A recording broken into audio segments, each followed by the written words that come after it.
Hello, you fine Funbearable listener. This is Ray Harrington, 1/3 of the Funbearable podcast, and I am here to let you know something that you can probably read with your eyeballs if you're listening to this episode, but I'm here to put it in your ear holes.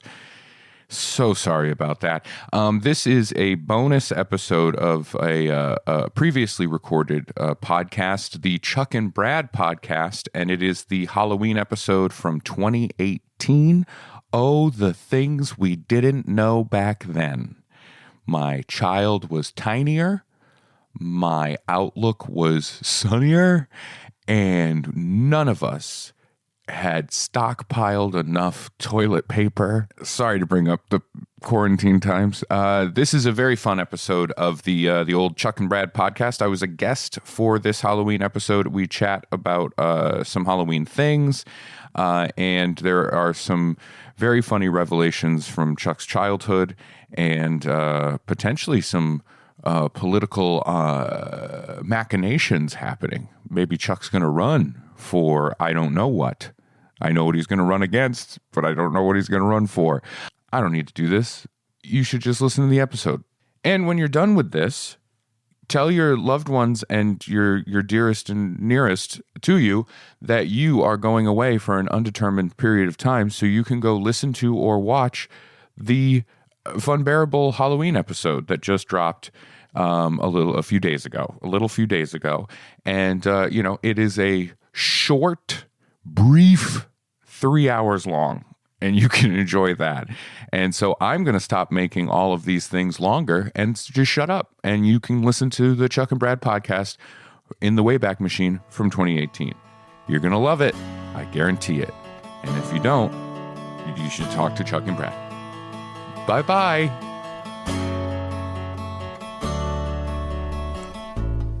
Hello and welcome to episode 386 of the Chuck and Brad podcast. Wow, Brad, it's our Halloween episode. It sure is. And we have a guest in our Halloween episode this year, Dr. Ray Harrington.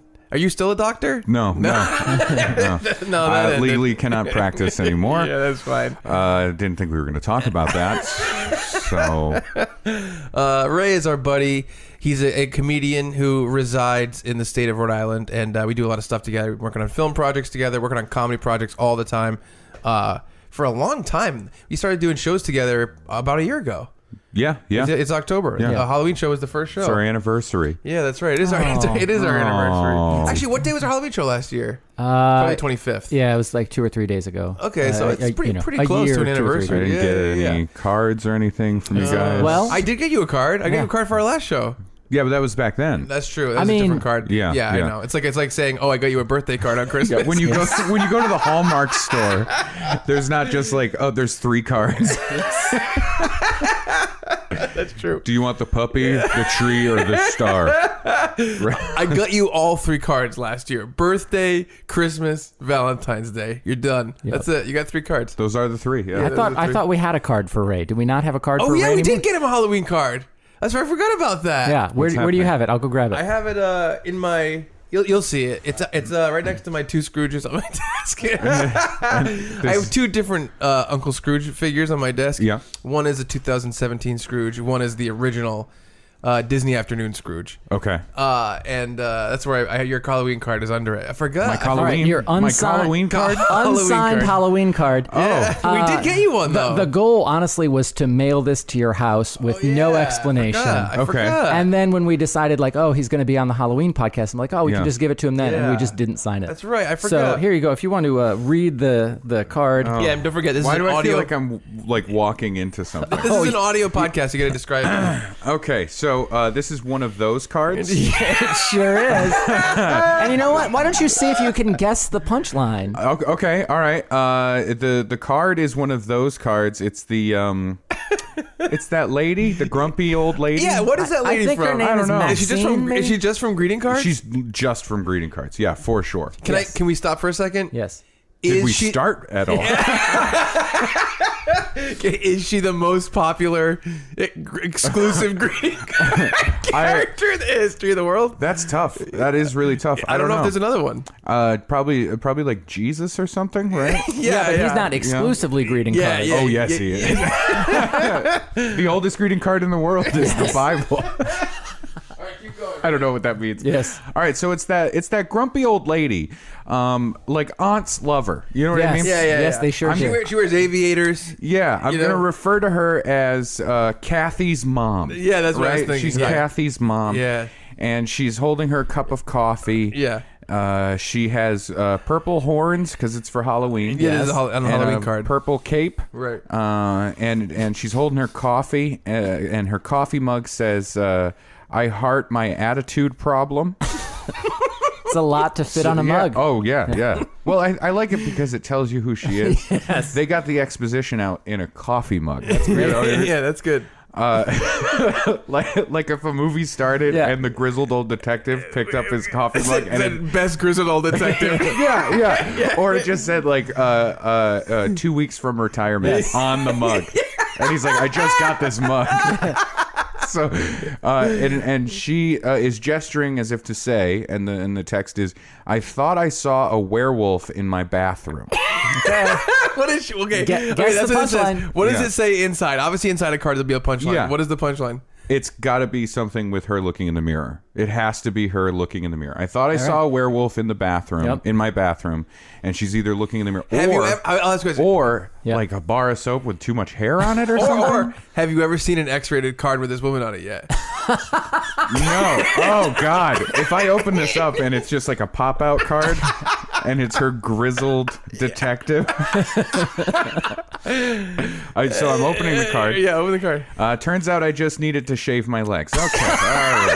All right. Boy, it's definitely in a card. Yeah, so that's yeah. Thank you very much. Happy Halloween. Yeah, I Halloween. really do appreciate that. I like the idea that you were like, how come you guys didn't get me a card jokingly? And we're like, oh yeah, we got you a card. That's a great way to start. That wasn't a setup. That was 100% true. Yeah. Now, who do you think that the poor, sad son of a bitch is in a CVS? Yeah. In the aisle. Yep. Mm-hmm. Flipping through all those cards, opens this one and just goes, yep.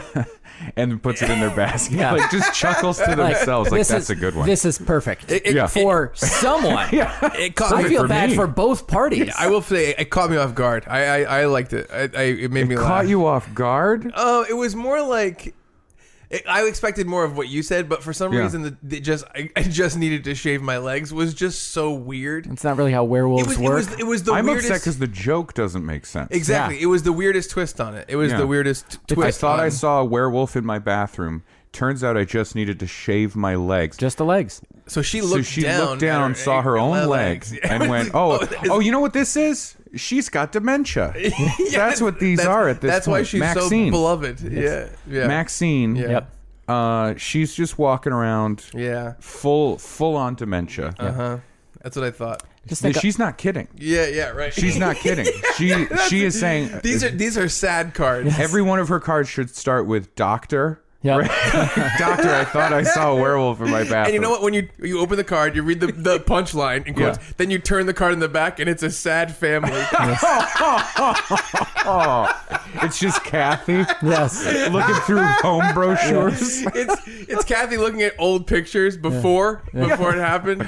There was there will never be that again. What? That period. I'm sorry, the Kathy thing just reminded me. Yeah. Like the period of time where there was like comic strips and stuff like that. Yeah, They yeah. still exist. Oh, yes. And new ones happen. Yep.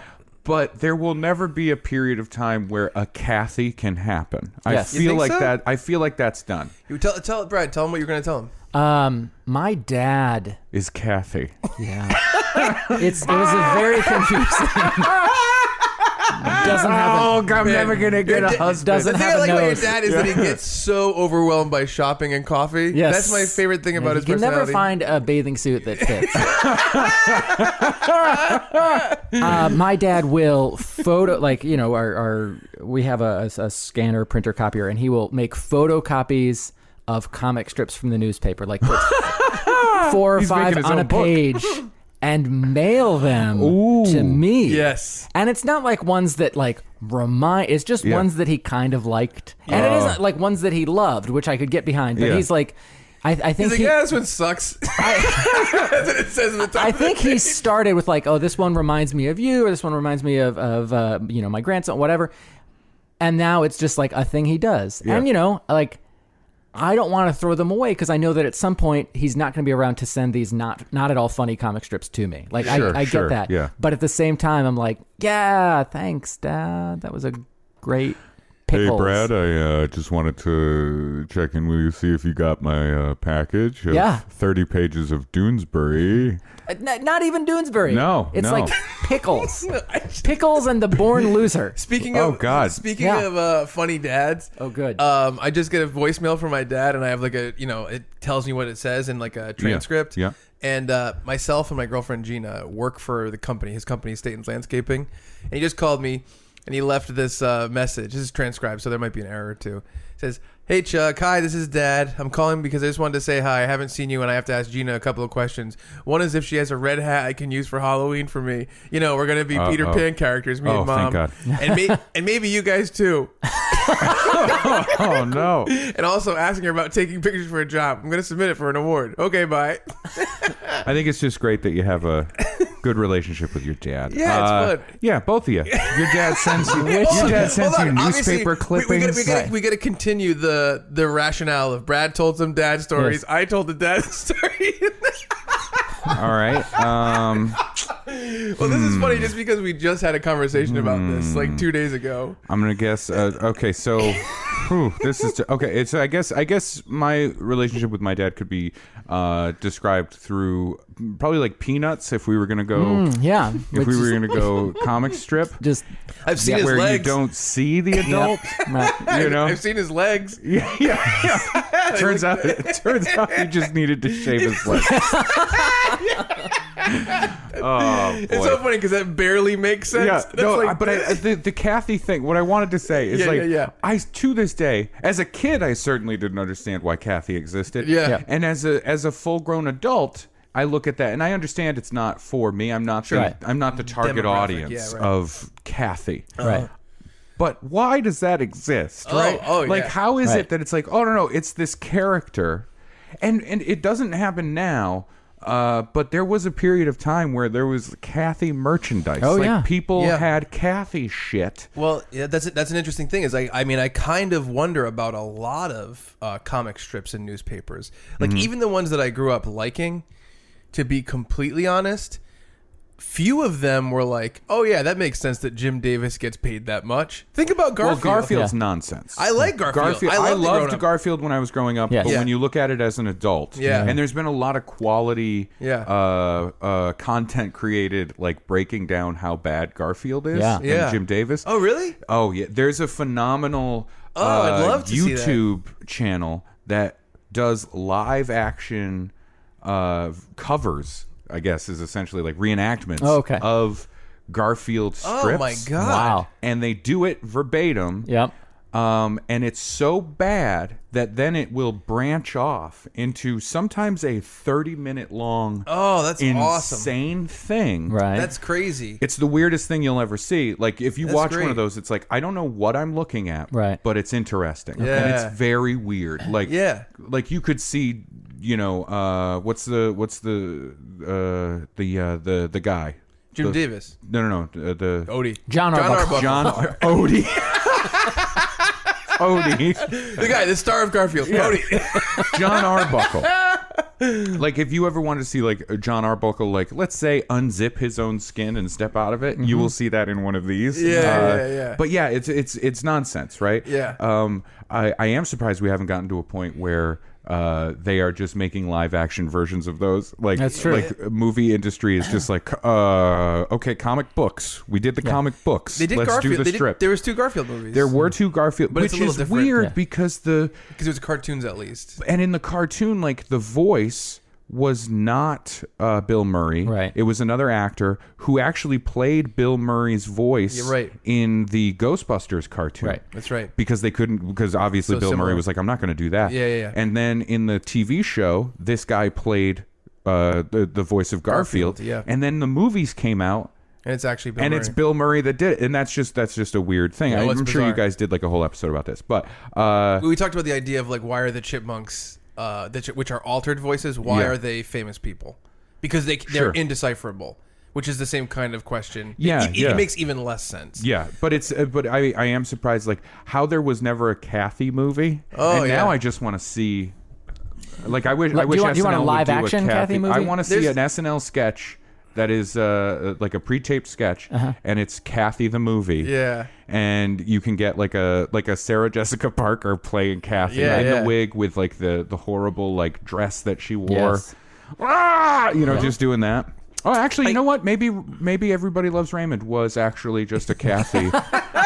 Live action Kathy. The gender swapped. There's some characters. I'm never gonna find a man. They should have just had him. Everybody loves Kathy.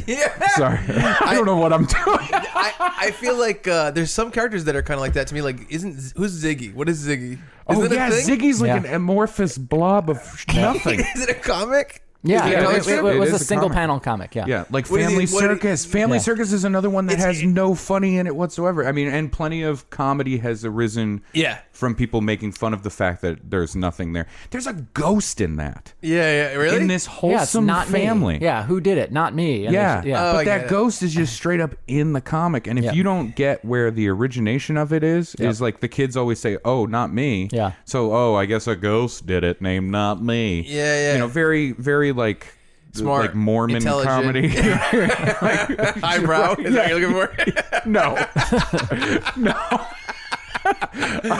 Very like I've got sweaters, but if my son's gay, he's got to leave. You know what I mean? And if you don't know that that's where the ghost came from, and you're just flipping through the Sunday paper and Family Circus is there, and you're like, oh, it's all these kids, and then a dead child's ghost. A mischievous child. Who cut up these old cloth napkins? It was our dead brother. It was our dead brother who's been dead for 8 years. I think that this stuff is really interesting. That's what I'm talking about, is the idea that people get paid to do this stuff. And it seems so you can look at Calvin and Hobbes and there's some sort of deeper truth and beauty to the the basically the way that you see everything through this kid's eyes and what they created. Obviously, I think it's most people agree with that. And then I like Far Side as well. I thought Far Side was cool. Far Side was great. Yeah. And then it kind of just slides into this weird world of mediocrity where like someone who's like pretty much not funny drew something kind of okay. And like that's their job, but for a million years. But their talent is that they're consistent. They just do a lot of it. There's I love comic strips for the most part. Foxtrot, Pearls Before Swine, Speed. I think that stuff is all smart stuff, though. Right? But they I know Foxtrot has taken like good-natured jabs at Family Circus. And things like that. But Stephen Pastis, the writer of Pearls Before Swine, is like, all these comic strips, like it's the kids and grandkids of the founders, and newspapers just keep them going because it's familiar. So if you tried to remove Blondie from a Sunday paper, people would cancel their newspaper. Oh yeah, because it's that thing of it goes back to that thing of, but that's not how it was when I was a kid. Right. But that is how it was when I was a kid. Right. Like when people get upset that like the Friendlies is gone. It's like, well, the Friendlies is gone. That sucks. I remember going to Friendlies with my grandma, but people get really upset because it's like, no, because that's how it used to be. There was a Friendlies there, and it should always be there. Yeah. Well, I mean, a lot of stuff in terms of like artistic business media stuff is this is how it is. This is what people expect. So we have to keep providing that, right? No matter what it is, even if it's from down from like a comic strip to like Justin Long being the main voice of Alvin and the Chipmunks. It's like, well, it's a big studio production movie, and we need some names at the top of this poster. And we couldn't get them, so we got Justin Long. But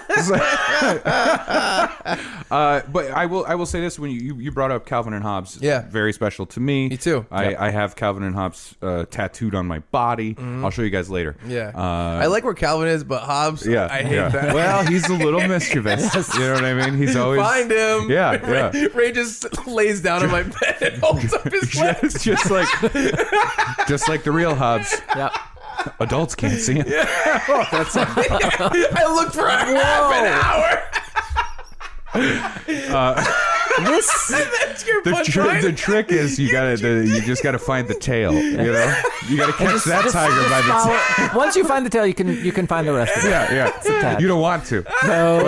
And I'll tell you, that tattoo session it took me so long to find an artist willing to do it. It took a long time for an artist that he could explain that joke to. And he's like, oh, okay, yeah, I get it. Hear me out.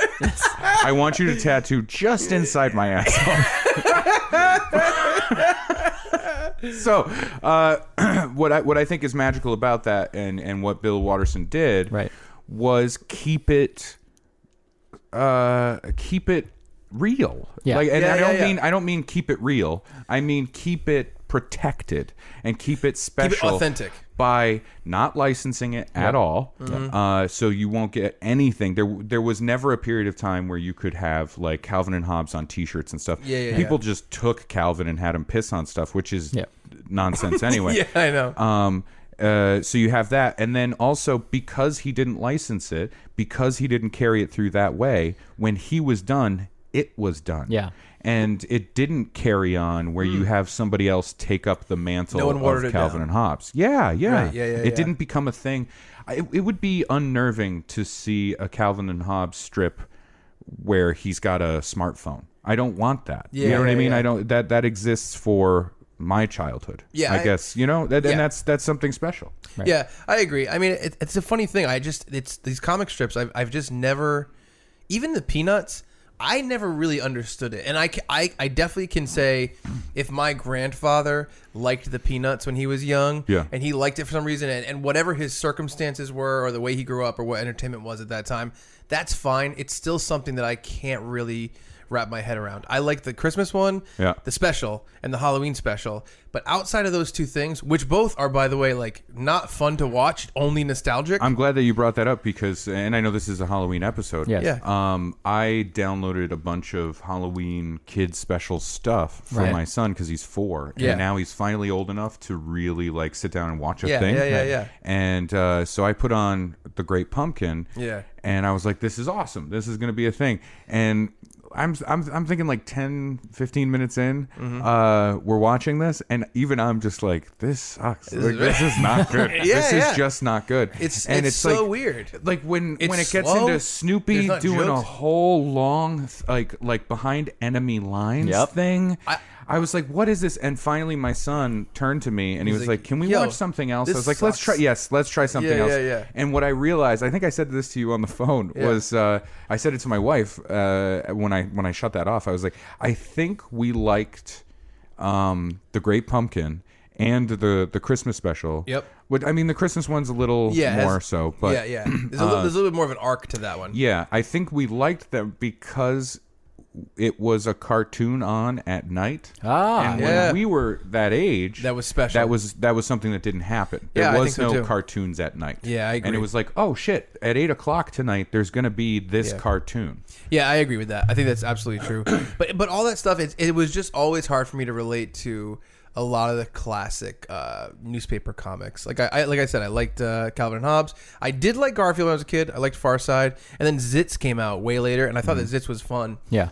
But a lot of the quality is pretty terrible. Well, I mean, it's a consistent like daily thing that they're pumping out. Yeah. And I can't begrudge them that. You know what I mean? Sure. I feel like I read like Mort Walker, or the Mort Walker estate, the people who do Beetle Bailey, like has a file of like thousands of ideas for strips. Oh yeah, I believe that. And I've read Beetle Bailey, like I read the comics every day for years and years and years. Yeah. And they aren't great.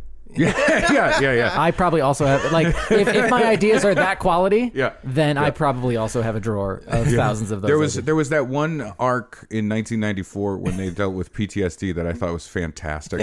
Right? Yeah. When Beetle Bailey woke up and he had choked his wife in his sleep. That was phenomenal. It was harsh, but you don't normally see that kind of truth. Right on the funny page. Yeah. The therapy sessions, I thought it was really funny. But really funny.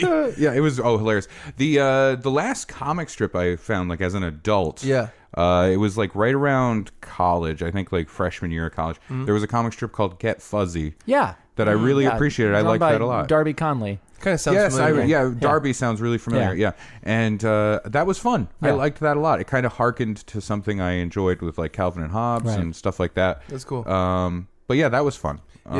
What's your favorite, Chuck? What's your favorite comic strip? I actually, we're going to probably transition out of this, but I wanted to say this right now. No, this is the whole episode. I appreciate this opening, and here's why. Because I was going to open it and say, this is our Halloween episode every year, and we're not going to have as much structure to it. In the past years, we've had a lot of structure to our Halloween episodes where, like, we do this continuing segment and this continuing segment, and we talk about this specific thing.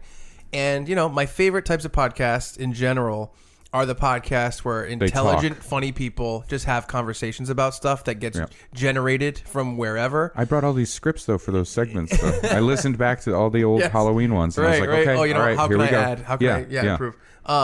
And so I'm happy that this organic conversation started it, because this is exactly what I was hoping for. Well, I tried to turn it Halloween. I went with the dead ghost child in Family Circus, and then I figured, that's a good transitional moment. And then you guys are like, no. Let's keep digging. I like this talk. Also, emotional trauma suffered in the first Iraq War. That's a stretch. That's close. That's that was the close true to terror. It. That was close to it. Is the inside of Beetle Bailey's own mind. Yes, but yeah. So this year's he can't have orgasms anymore. This year's unless somebody's screaming in Farsi at him. Yes. Oh, yeah. This year's Halloween episode is going to be a little bit more like a regular episode. And when is that one? When are you recording that? Yeah.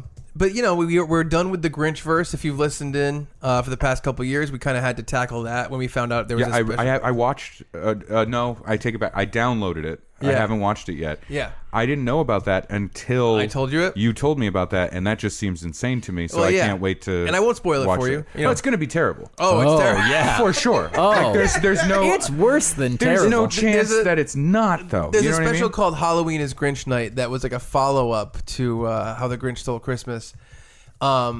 And we were like, oh, that's really weird. We found out about the podcast like years ago, and then one year we watched it and talked about it, and it didn't add up to the logic of the first one in terms of being a sequel.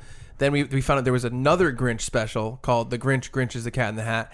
So we were like, maybe that clears it up. Didn't clear it up, muddied it further. I like how you think of this in terms of like there's any kind of canon to be dealt with in the Grinch verse. And so we were really hoping George Lucas wrote these. We were really hoping for some resolution, and so I resolution found in quotations found this transcript of a documentary about Dr. Seuss and the character that the Grinch was based on, and we read it last year on. So that's a continuing segment we did, but we kind of put that to bed last year. Yes. And last year, I feel like Rejected Halloween Costumes, which you do every year, transitioned from being a podcast thing to a live stage thing. Unfortunately, And then this year, with Ray, and this year, we don't have a Halloween show in terms of like a live show. Right. So I think it's because of that segment. That's not going to be a continuing segment this year, really. I mean, I've got a couple, but that's fine. And so this year's going to be more conversational, just Halloween topics I want to talk about and stuff like that. But then that's why Ray's here. So we're going to talk about. Why am I here? We're going to talk about Halloween stuff. Oh, it's more conversational. Yeah. I will say the last thing I'm going to say about that Grinch Halloween thing is I think Tim Burton watched it and went, I could do this better, and then that's how. Isn't that the same exact thing? No, it has nothing to do with Christmas. The Christmas doesn't exist. No, I know, but like the Grinch, and now it's Halloween. Oh yeah. You know, sort of. You know, there's a weird crossover that he hates Christmas though. Yeah, and he's only there. The Grinch becomes his own character. It's really his own thing. He just fucking hates. He really comes into his own in the Halloween one. Basically, it's almost like you could make a special about the Grinch hating anything. Yeah, Arbor Day. Yeah, exactly. Yeah, any holiday. The Grinch fucking hates Arbor Day. That's the name of the special. Yeah, it's the Grinch. They tried to do it with Hanukkah, and it just really didn't read well. It did not read well. All these damn whoos. Whoa. Hey, Mr. Grinch. Filthy whoos. Please. Yeah. All these whoos celebrating Hanukkah. Whoa. Okay. All right. Lighting their fucking candles. Funny. That's really funny. All right. That's a great idea. That's no, it's not. That's a very solid idea of like turning the Grinch into a Hanukkah thing and it the Who's is really funny. Then TM. I am trademarking that idea. It might turn into a Christmas bit that I do. Yeah, that is a good Christmas bit. That's very funny. That's a great one. There will never be a Grinch Hanukkah thing. Yeah, that's really funny, right? That's really good. Good job. Well, you heard it here first, listener. Ray just blabbers, and then I say like, "Hey, that one was good," and he's like, "Oh, okay." Okay. All right. Some people would say Kathy. I am funny most of the time, and then somebody else needs to go, hey, that could be manufactured later, not just the organic, whimsical thing. Yes, right. Yeah. Chuck's the arbiter. Oh, is that what you say? Yeah. Okay. Well, that's what he's told me. No, that's the character in The Grinch Takes Arbor Day. He's the arbiter. Takes. I also like changing the verb. Yeah, takes. Yeah, he takes Arbor Day. All right, so let's do some updates Spring before we break get gets into dark. All right, anyway, the main podcast body. Brad, what do you have going on? Well, this Friday and Saturday, Chuck and I will be at Rhode Island Comic-Con. On Friday night, we'll be hosting a panel with Billy Zane. Yeah. And on Saturday, we're hosting a panel with 3 cast members from The Office, the actors who played Meredith, Creed, and Oscar. That's right. And then that night, we'll be hosting a panel with Meatloaf and Barry Bostwick from the Rocky Horror Picture Show. Are you not a fan of Meatloaf? Huh? You're not a fan of Meatloaf? I think he was just making sounds. Really? I'm gonna say my feelings on the person Meatloaf are the same as Meatloaf the Meatloaf. Oh, it is. Which is he's delicious. Yeah, it was. I had some good stuff when I was younger, and now I'm like, there's better things out there. Meatloaf has really. Oh boy. Oh yeah, that man. No way. His sell by date is gone. I love Meatloaf in the Tenacious D movie. Sure, but he's not that guy anymore. Really? Is that a long time ago? Oh, legit. Yeah. He's gone.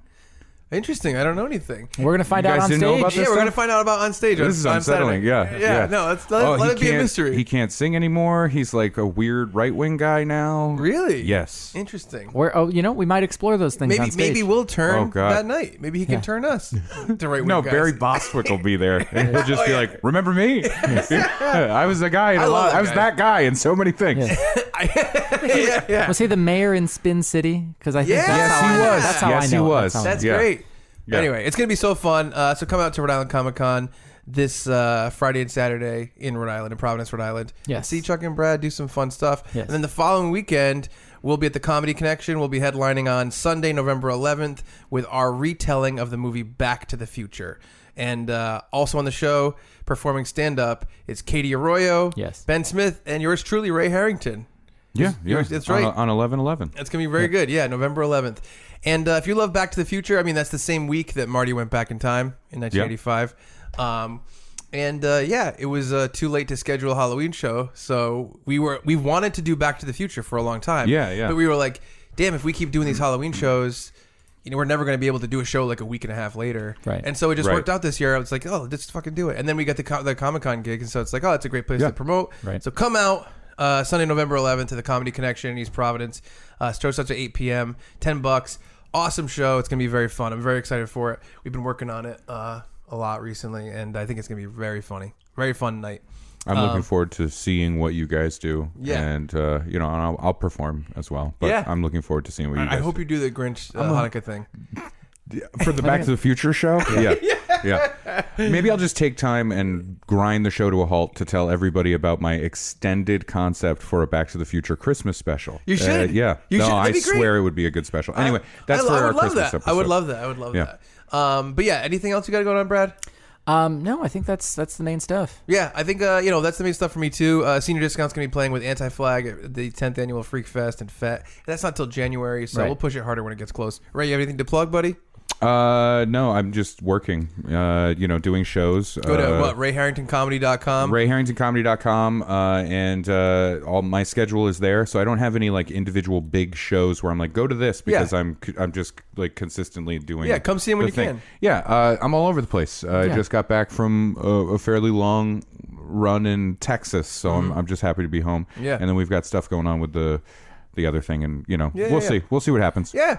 So go I'd see love Ray. to see your beautiful faces out at a comedy show. You can follow him on what? Twitter? What do you like best? At Ray Harrington. If you just want occasional funny, and then go to Facebook.com and type in whatever for just a toxic, horrible time, I think, And then RayHarringtonComedy.com for my schedule. You can see a poorly ported Google Calendar list right there. There you go. Yeah. Is there any other kind of port? No. And if you think Ray's funny, come out on the 11th and see us all together and do this show. It's going to be a very fun time. Absolutely. It's great. Whenever we get to do our Comedy Connection, like headlining shows, Ray's on all of them. Yeah. And so it's a very like familial thing that seems very comfortable. I feel like every time we do it, it feels more family-ish. Yeah. And like people are just settling in and being like, this is going to be a good time, man. You know what I mean? Yeah, I'm backstage super, super nervous. And Ray's like, what are you nervous for? Were you nervous at the Jurassic Park show? Yes, absolutely. Really? Yep. I think we had that one pretty much. Still nervous. Yeah. Yep. Interesting. Logistics. I would say, the Halloween show and the Christmas show were nervous because we had guest segments where we picked people out of the audience for stuff. And we were like doing all that weird stuff with the mouse traps and electrifying the jack-o'-lantern and stuff like that. Stuff that was stuff that we couldn't call. Right. But the recent shows have been more scripted, I think. Yeah. So I don't get that nervous about them. I think it's cute seeing you guys in the green room. Yeah. Like your tension is at a 10. Yes. And I think that's not between each other, but self-tension. Is that a thing? Yeah, sounds like it now. It's so through the roof, and as a comic that's just doing I just have to go up and do whatever. If you guys bring me up, fine. I know I have to just slide into whatever role. Yeah. And if I'm doing stand-up, fine. I'm good. You know what's hard with us is that we write a show that we're like, oh, let's perfect the show, write it and memorize it and do the show, and then it goes into our files for us to do whenever it's appropriate again. But it's not something that we work out on stage or even like really do more than once. When we first do it, so it's so that's difficult, I guess. But you guys do a great job. Thank you. Real proud of you. It is fun. We're it is proud very of both fun. of you. It's gonna be good. We're both proud of you. Oh, I like that. It's going around. All right. I like that a lot. But it's Halloween. Yeah, so Halloween. So one of the things we like to do at the beginning of our Halloween episode that I will do is kind of talk about the Halloween stuff that we did this year and what permeated our season, So let's talk about some stuff. We did, every year, I think Ray knows about this, there are 8 reindeer Teenage Mutant Ninja Turtle action figures. Do you know about this? What? All right. Oh, Do you not know about this? No. So there are these Ninja Turtle action figures. There's 8 of them that they were made in the mid to late 90s. That they were based on the Universal monsters, which are like Dracula, Frankenstein, Wolfman, etc. Yeah. And they made like a fairly small amount. And when I found out about them, I was like, man, I'd love to get all those for like Halloween decorations. And every year we take a whole day. And we go to like a whole day? Yeah. Yes. And we go to like a million comic book and collectible stores to look for the turtles, as well as some other items. I'd like to get all the Simpsons Treehouse of Horror figure things. They came out. And every year we do that. All right. But the thing is, we're kind of facing the facts that like they're so rare, they will never be in these stores. We found 6 of the 8 though over the course of a few years. Okay. But we haven't found any in 3 years. So this year we went in our annual turtle hunt, and that was very fun. Yeah. With Lou, and unfortunately we didn't get any more of them. Is this what happens when you don't have kids? That's what I was just gonna say. Yeah. I think it's like when you have fuck you. You know what I mean? Like that's the only thing reverberating in my mind over and over and over. It's like you have so much time. Oh please! Oh that you please! Could just my be like, time! I'm gonna go look for toys. Rare toys. Hard to find toys. First of all, I took a personal day from work. Oh my god! Brad got paid for it. I'm an adult. I'm on the hunt for toys. Well, actually, here we go hunting. Here we go hunting. This is what's interesting is that like that is our song. Yeah. Our lives have changed so much that like I really don't have. Well, much, I mean, after 9/11, I really don't have much free time. So I really have to schedule stuff. Even like, you'll call me at night and you'll be like, oh man, there's this TV show I want to talk to you about for an hour and a half. And I'm like, I have so much. I don't think those are the words I use. not that short. I don't say hour and a half. I say 90 minutes. But I'll be like, I have to edit tonight. Tonight I cannot give it up to and I like to talk to you on the phone at night. Sure, yeah. But I can't a lot of times. But anyway. That's fine.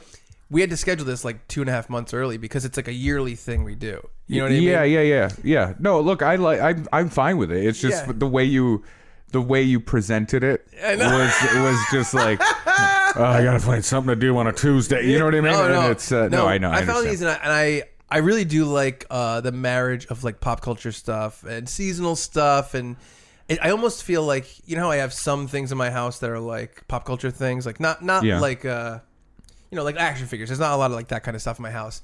I like that stuff, and I'm like, you know what? Not a lot. You can do that in not a lot. Not a lot. I don't even see any.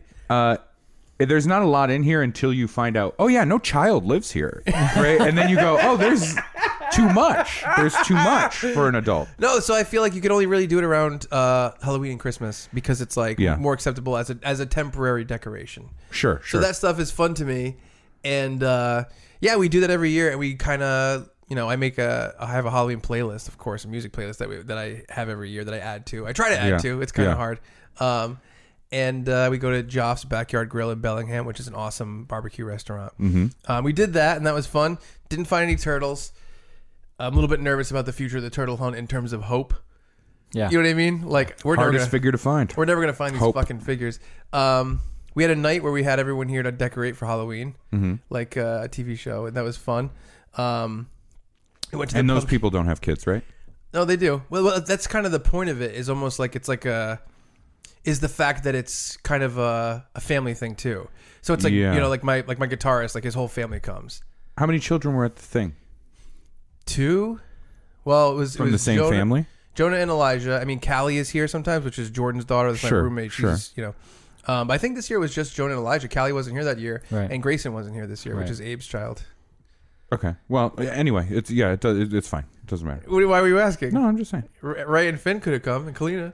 No, we were like doing other things. What were you doing? Just getting through the fucking day. You know what I mean? First of all, that sentence makes me frightened for Finn. No, I have a great time with him. Come on.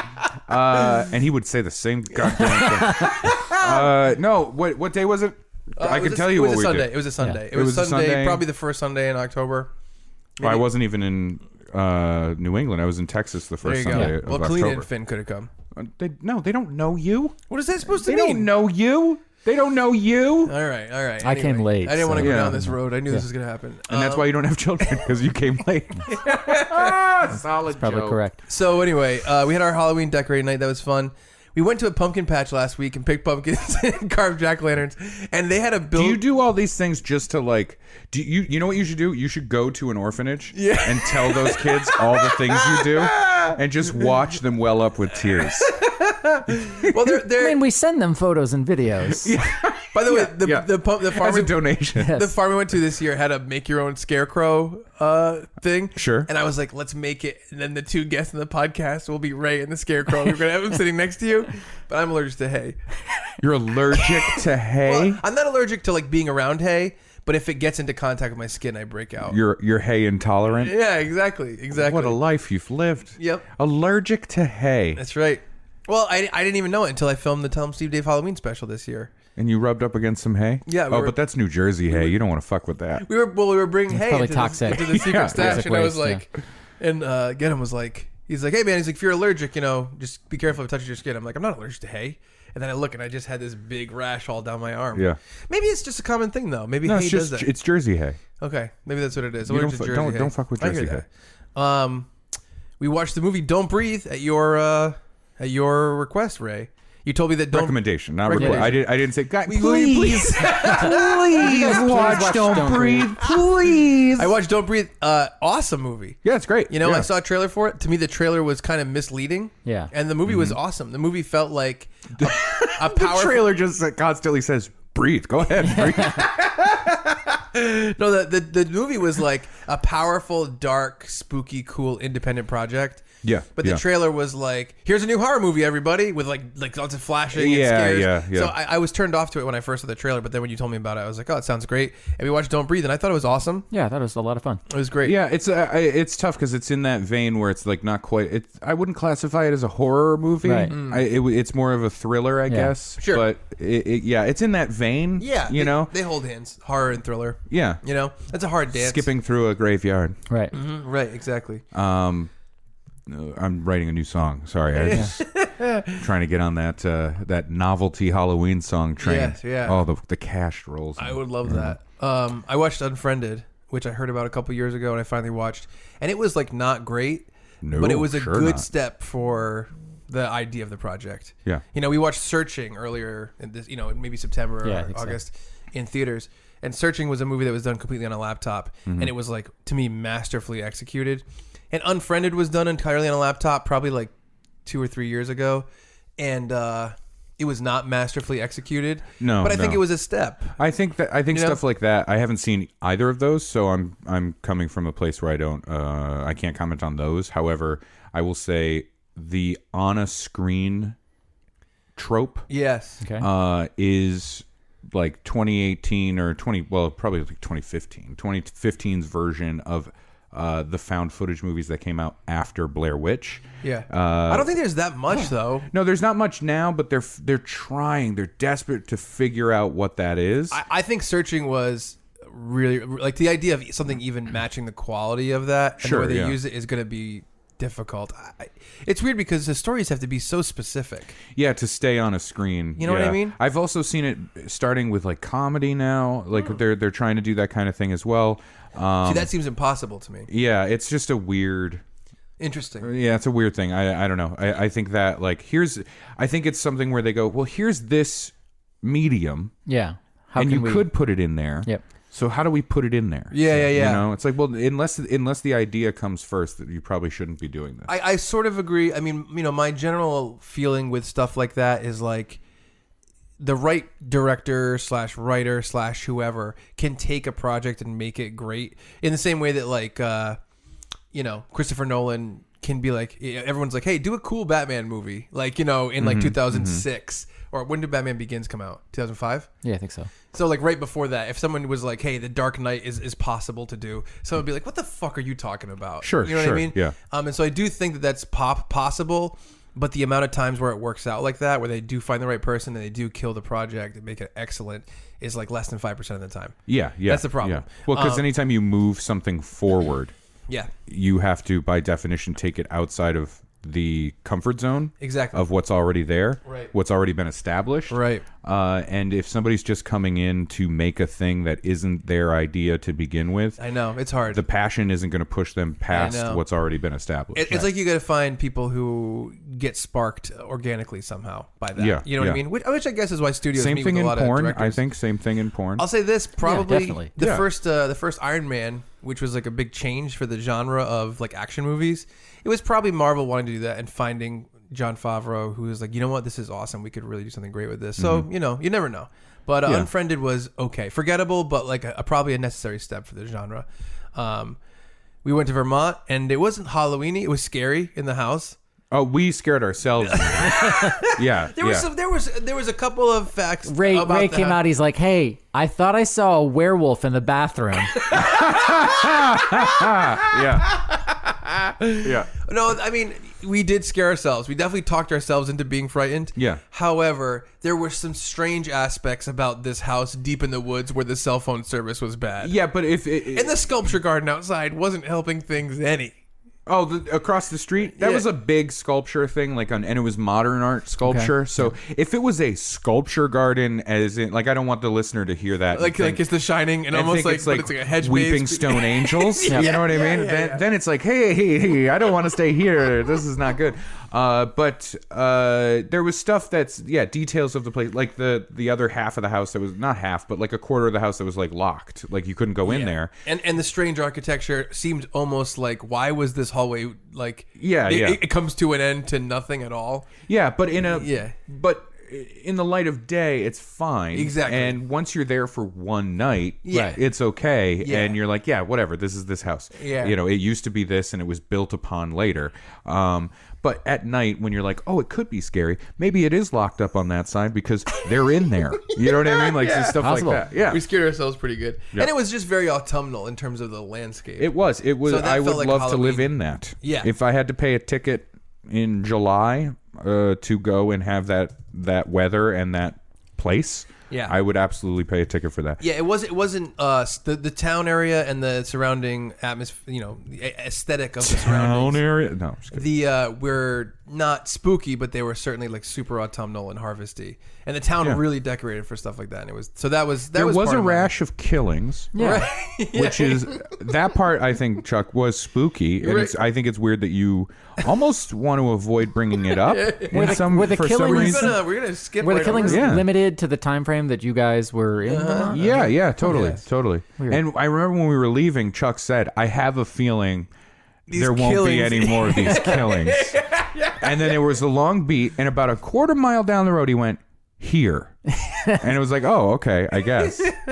And then the sculpture garden, it did seem like a couple extra sculptures in that sculpture garden. And like the next people who stay at the house, they're gonna like watch a video review, and it's gonna be a guy wearing like his lucky medallion, and then one of the sculptures. Yeah, he's wearing the lucky medallion. Yeah. Lucky medallion. Who has a lucky? You know what? I'm glad that guy's dead. Hey, where's my lucky medallion? First of all, it's not that lucky. Yeah, right. That's true. That is true. Last night we went to go see Hocus Pocus at a movie theater. We sure did. That was fun. Oh, that's fun. I played that for my son. See? And I hadn't seen it since I was a small boy. It's a smaller movie than you remember, right? I think it's fun still. I had no real recollection other than I had a vague recollection of the three of them on broomsticks, but I think that was really just because of the cover. Sure. So I started watching the movie with him. He liked it. Yeah. And I'm watching. I'm like, oh, Bette Midler's really hamming it up, really going for it. Yeah. And it's good. It's a good. Fun way that she's going for Absolutely. it. Absolutely. Here's what blew my mind, though. Sarah Jessica Parker, fucking hot as shit. Oh my god, I was jizz in the theater. Same? No. Boy, do you think Matthew Broderick is just like, well, no, but it seemed like the right choice. But look at Hocus Pocus. Yeah, no, but she's saying the same thing about him, which is real sad.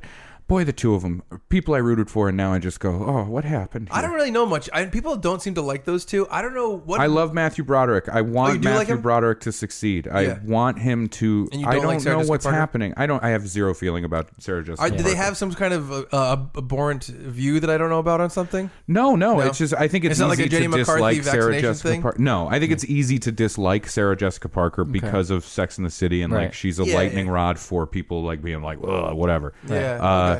But as far as Matthew Broderick, no. I mean, just weird stuff. I know But Ferris anyway, Bueller is like one of your favorite movies, if not your favorite movie, right? one of, yeah. Back to the Future is my favorite. Right. And I just like Matthew Broderick. He's great. In me too. Election, phenomenal in Election. I think I watched that when I was a kid. Yeah, I That's saw it. Election in college, and I was expecting a wacky comedy. No, it's not. Based on I don't know, like the cupcakes and maybe throwing the milkshake at the car, which were in the trailer, and we went to see it.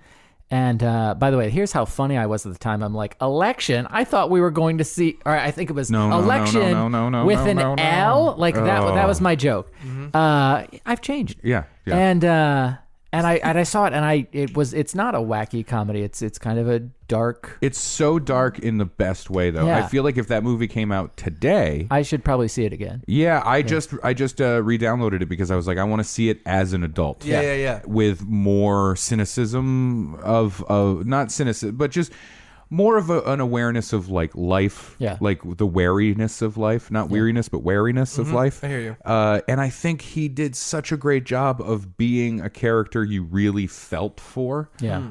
And he could do some great stuff, and I don't know really what's going on. What has he done recently? Do I know? He's doing a lot of stage stuff. Oh, okay. I remember hearing a horribly sad story. Oh boy. Somebody did on another podcast that I was listening to who was an extra, she was a supporting actress in that Christmas movie that he did with Danny DeVito. Oh yeah. And Deck the Halls. The Halls, and they were doing ice skating practice for their scenes coming up that they had to do ice skating, and he was sitting there and he was lacing up the skates and they were doing the thing, and he was just very sullen, very depressed, right? And he was fixing a skate, and he was just muttering to himself, and I don't remember the exact thing that he was saying, but it was something why am I why did I do this movie? And he's just lacing up the stuff, and it's like, oh no, oh no, Matthew Broderick, I love you. What happened? What happened to you? That's funny. So I don't know, but Hocus Pocus. Yeah. Yes. Jesus, the whole point of this was Hocus Pocus. I'm sorry. The kid in Hocus Pocus, the boy. Yes. Okay. As soon as I saw him, I was like, oh man, that kid was in a bunch of stuff. I was wrong. He was not in a bunch of stuff. Right. What I realized, though, was immediately my brain went, he's been in Spooky. And I checked, and it's the kid from Erie, Indiana. Yeah. Oh, okay. Yeah. One of the best fucking kid shows from like that 90s era. Erie, Indiana was like the best. I love that show. Yeah. And he's basically playing like the same kid. Kind of character, yeah. Really, Yeah. really. Like he's in a spooky situation, Hocus Pocus, and Erie, Indiana, he's a paper boy he moved to Erie, Indiana, and he's convinced that everything in the town is weird, and he's documenting it. Yeah. And it's awesome. I love that show. If you get a chance to see it, it's like it's the spooky version of Pete and Pete. Yeah. That's exactly how I would describe it. Yeah. That's exactly what I would say. Yeah, Hocus Pocus is an interesting thing. When I was a kid, I definitely was like crazy attracted to Sarah Jessica Parker, and it was like one of those confusing things where You couldn't wait to go right back to that. I want to talk about it. It was like I think it was the reason I liked the movie so much as a kid.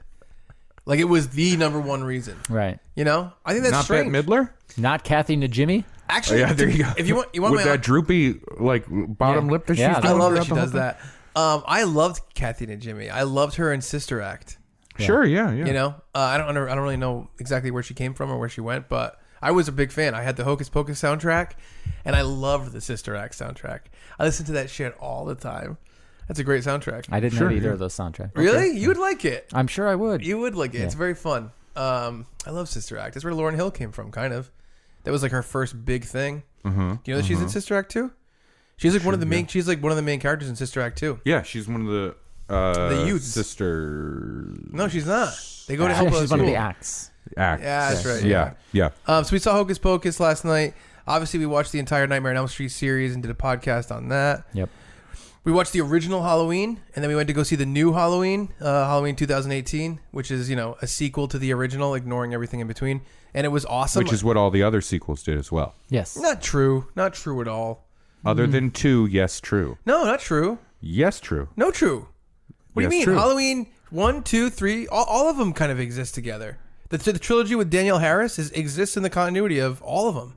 Laurie Strode is dead in those movies. But they ignore a lot of different things. There hasn't been a Halloween movie that hasn't straight up like retconned the ending of another Halloween movie. Well, yeah, but that goes for all the slasher movies. Friday the 13th, Nightmare on Elm Street, they always do that. So an exact opposite of what you just said? No, not at all. What's happening? What is this? I'm confused. The Halloween series follows the same trail of logic for Halloween 1, 2, then 3 is Season of the Witch, which falls outside the continuity. Already 4, 5, 6. Okay, already in the end of 2. Yes. No, sorry. Is it? Yeah. Which one? It's 2 that they get blown to shit. Yes. Yeah.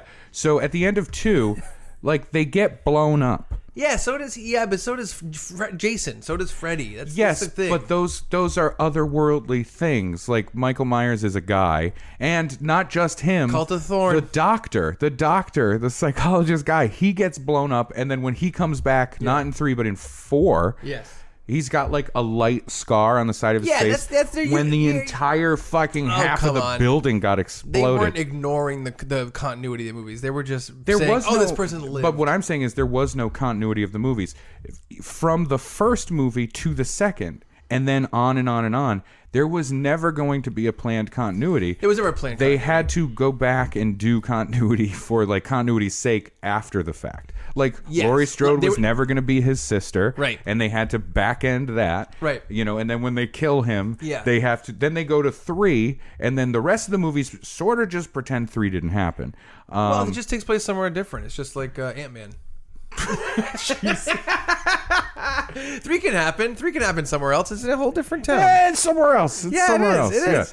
No, the first series of whatever they were all together. Daniel Harris played his cousin or whatever, a younger sister, and it was because Laurie Strode was dead that he was trying to go after her, so to like control the offspring. At first, it was he was going to kill her. Then it became that he raped her so he could have his own child. and it was going to become the next Michael Myers through the Cult of Thorn. But then the little girl is like, oh no, she's Michael Myers. She's Michael Myers. She did it, and the doctor tries to kill her and gets stopped by the cop. All that stuff, and then the next movie starts, and they're like, no, that happened. None of that happened. True? I don't know if that's true. Every Halloween movie basically goes, no, this is the natural. This is the sequel to the original Halloween. Really, this will be it. This will be the one. No, they all just kind of do the ending thing where they're like, oh, that ending corner we painted ourselves into. Here's this little bullshit way out in terms of Jason's still alive, Freddy's still, we just did Nightmare on Elm Street, and he always gets killed at the end, and then for some reason he's back in the next one. They did that stuff, but that original series set together. They also don't do in Jason movies. They don't do like there's not a deep connection of like.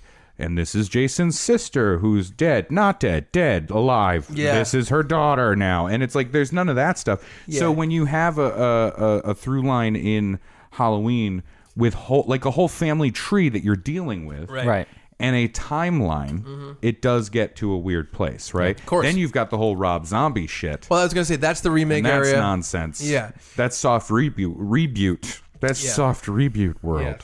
Yeah. And Brad, very silent on the Halloween content. I loved this most recent iteration of the Halloween franchise. Sure, yeah. I thought it was. Oh, I haven't seen it. I'm not saying anything good or bad about it. I'm just saying like the timeline of Halloween I've seen really 3, Season of the Witch. Awesome. Yeah. And I've seen 6, the one with the magic acorns. Yeah. Mm-hmm. They're and I thought they were acorns too, but they're actually stones. Okay. And I saw the 2 Rob Zombies. Yes. And those are all the Halloweens I've seen. Yeah. So I can't really participate because I don't know what is being retconned and what is not being retconned. That's fair. Brad's, Busta Rhymes. Yeah. That's all I know. That's the extent of my trick or treat, motherfucker. Yeah. You know what's funny too? I always get Halloween H2O and Halloween Resurrection confused. Like I don't know which is which. You know what I mean? Yeah. Halloween H2O is the one that takes place completely out on open water, right? Yes. That's the one. One of them is like Jamie Lee Curtis is the main character, and one of them she gets killed in the opening scene. Right? I don't remember. Yeah. I really truly don't. And I think that I think that even the one where she comes back actually stays in the continuity, and they say that basically in the Danielle Harris ones, it's like Jamie Lee Curtis died after Halloween 2 in a car accident. Yeah. And they were like, she did that to enter the witness protection program, which I think is so funny. About. I love it. It's these retcon things. It's the typical horror stuff. All right. But anyway, this new one. Yeah. I'm not going to give any spoilers. We're just going to have like a small Michael discussion Myers about it. is in it, guys. I thought it was awesome. Yeah. And it's funny because one of the other things I'm going to talk about that's kind of a cool new thing I listened to a little bit this year. I'm going to spoil it. Go for it. Can I spoil it? Yeah. I'm sorry. I think it's great. He hasn't seen it. So this I have. projected spoiler. I absolutely have seen it. Yeah, and I think it was weird that at towards the end of the movie, remember when he kills the girl right next to Jamie Lee Curtis? I think it's her. And he takes the mask off, and they do. This is the first time where you get a real full-on close-up shot of Michael Myers, and I thought it was weird that they made it Mike Myers. I thought that was weird. Yeah. Especially Mike Myers in the World War II makeup that he from Inglourious Basterds. Yeah. It's very bizarre. Very bizarre. And you know what? The accent was an interesting choice, but I like it. And I thought it was interesting that they gave him catchphrases for his kills in this one, like a nod to Freddy, you know, and they wanted to do that, but the catchphrases were weirdly specific. Well, they were in German, so you had to have the subtitles. Yes. Yeah, which was weird. Well, yeah, because he's a German character. Yeah, of course. But I thought it was strange that he would specifically alter the way he was killing someone to make his pun work. Yeah, right. Yeah, right. Yeah, right. Sorry. You didn't want to go with that one, right? I tossed you the ball and you threw it on the ground. That was great. I liked that. It was fun. Okay. I thought you were going to think of one. I was trying to think of one and I couldn't. No, I couldn't think of a pun. I was like, all right, he set down the knife to pick up like a cheese grater and then grated somebody and be like, have a great day. And it was weird that they made him talk. Have a great day. Yeah. So there was a good killing pun? It's not even a... It was because he said cheese grater and I just immediately went to bat. I didn't say they were good killing puns. Nobody ever says that's a great pun. Yeah. But bold choice. Right. That's what matters. Yeah. That's what he said when he shoved a bottle of hot sauce through somebody's eye. He said, "Bold choice." I didn't make that choice. I then looked at the camera. And they were in a Planned Parenthood, so choice was doubly good. and he winked. He winked at the camera. Yeah, he did. That's when he lifted the mask up just to do a wink, like, and wait, he went. Is that Mike Myers? He pointed to his eye and he went wink. Like it was a great movie. And Luda was in it. Yeah, right. I listened to a podcast called Halloweenies, which is from the Consequence of Sound website, and it's the guys that do other movie reviews, which are very like filmy guys, and they did for every month leading up to the remake of our Halloween 2018, I should say, they did a review of every existing Halloween. And they're crazy long. Like if you love film, they're fun. Like the first one was about the original Halloween, and it was 4 hours long, but about every aspect of it. If you like film stuff, it's fun. You can get lost in them, but I understand it's not really for everybody. But anyway, they reviewed Halloween 2018, and man, did they not like it. They really didn't. Yeah, wow. But I was like, I could kind of tell from the way they talked about the original that it really created some parameters from them that are going to be difficult to live in and also make a new movie.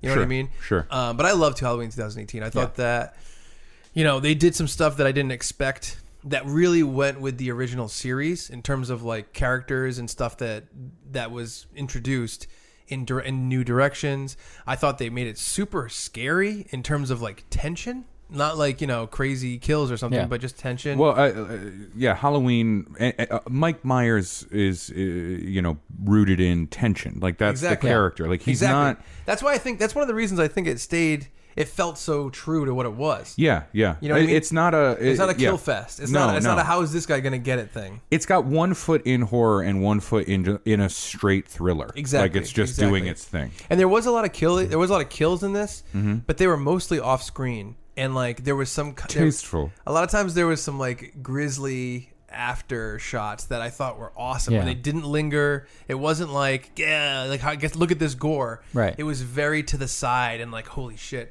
And I thought it was like really well done. In the same way that people want you to hide like The Thing, like you want to hide Jaws, you want to hide Michael Myers. That's almost what they did with the aftermath of the kills. Right. I think I told this last week. I was walking back to my car after we had seen the movies, parked at Chuck's, and I walked around the corner down to a parking lot. And as I was getting into my car, I heard a sound behind me and like panicked and threw my bag in and dove in my car and locked the door. And then like thought to myself, wait, what am I worried for? It's not even Halloween. That's my only concern. Yeah. And it's Michael Myers with a knife and not like a meth head with a rusty something that he picked up off the ground. And so I was thinking about the idea of like horror movies or horror stories that have stayed with you for longer than the length of the movie. Like we saw, I think it was Annabelle several years ago, and we walked out of the theater and I immediately forgot what the movie was about. Yeah. And it did not stay with me. But there are stories that I've read, usually more so the written word than a movie. The Paranormal Activity series, though, stayed with me. Me too, because it's so minuscule. Yeah, anything can be interpreted into that world. Where, like, if there's like a giant spider monster, you're only going to get scared when you see something that indicates it's there. With Paranormal Activity, it's like, look at the shade moving kind of a lot, and you're like, what the hell is that? Like that kind of thing. Yeah, that has that kind of. It has that going for it in terms of how to scare you later. Yeah, I was the resident director of a 400-person building, and I was walking around the building. Empty during Christmas. Oh, yeah. And we had just watched Paranormal Activity, and so I walked through this first floor hallway. I remember had come in one end of the hall, walked through, opened the door at the other end, closer to the rest of the building, and the door at the first end closed. Just air pressure equalizing. Yeah, exactly. However, I sprinted back to my apartment. And consciously knowing like this is dumb. This is just my animal brain taking over, protecting me from this dumb, non-existent threat. But that didn't stop me.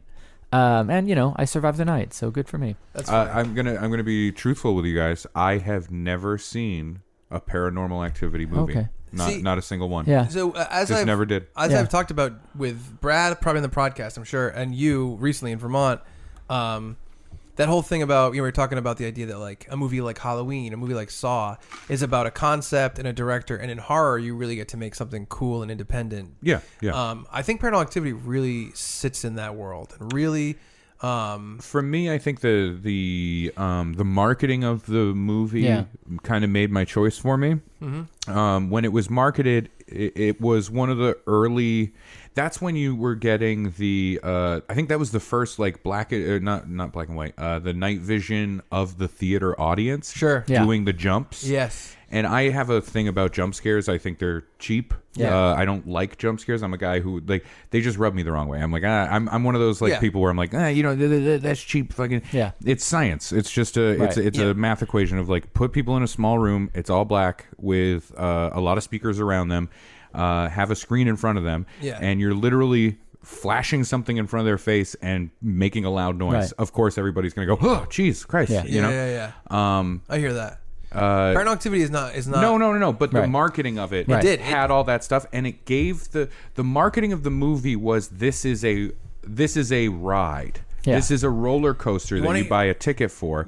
And I looked at that and I went, that's not for me. I don't want to go to the movies and sit down and basically have like a rolling haunted house attraction in front of me. I want to see a movie. Yeah. You know what I mean? I want to do the thing.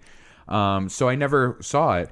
And after that, oh my God, so many movies just started pumping out. Well, there's the also sequels and the off-brand bullshit I know. started getting pumped out. And I was just like, ugh, none of it. So I was just generally turned off. Yeah. See, I was going to say, this is so interesting. So the marketing of that movie, that was a really small movie that they made like in a house in like a week or whatever it was. Yeah, it was a Blumhouse. Yeah. And Blumhouse? The way that they did the marketing for this movie, which was an independent film with a small budget, is they did this thing that there was a website, I'm not sure what it's called. It's not around anymore. It was at the time where you could basically put your movie on it and then people could like vote and request that your movie comes to their city.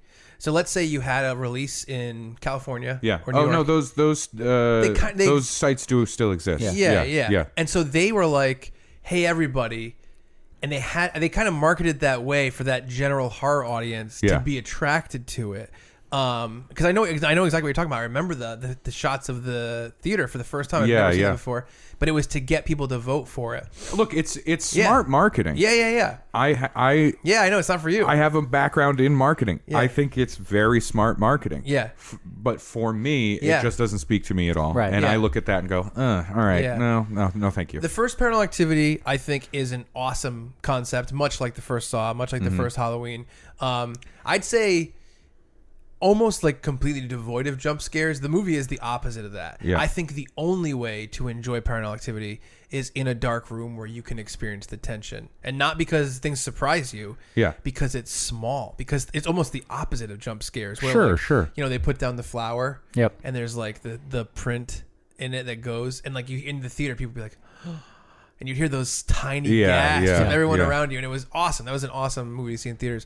And to be completely honest, I'll talk about this. This is fine. I'm not going to spoil anything really. But Paranormal Activity 1 was this kind of small project. Paranormal Activity 2 came out. And like, I'm a pretty, I don't want to say jaded because I'll give everything a chance, but I go in with really low expectations to like horror movie sequels. You know what I mean? It's just how I go in. Yeah. So Paranormal Activity 2 started and I'm like, this is weird. It's a new family. I'm like, that's never a good sign. When like, they're like, oh, all the main characters are gone. Yeah. Move new family. It builds up to the original movie in the first half. Then the original movie happens, like, you know, in the movie. Yeah.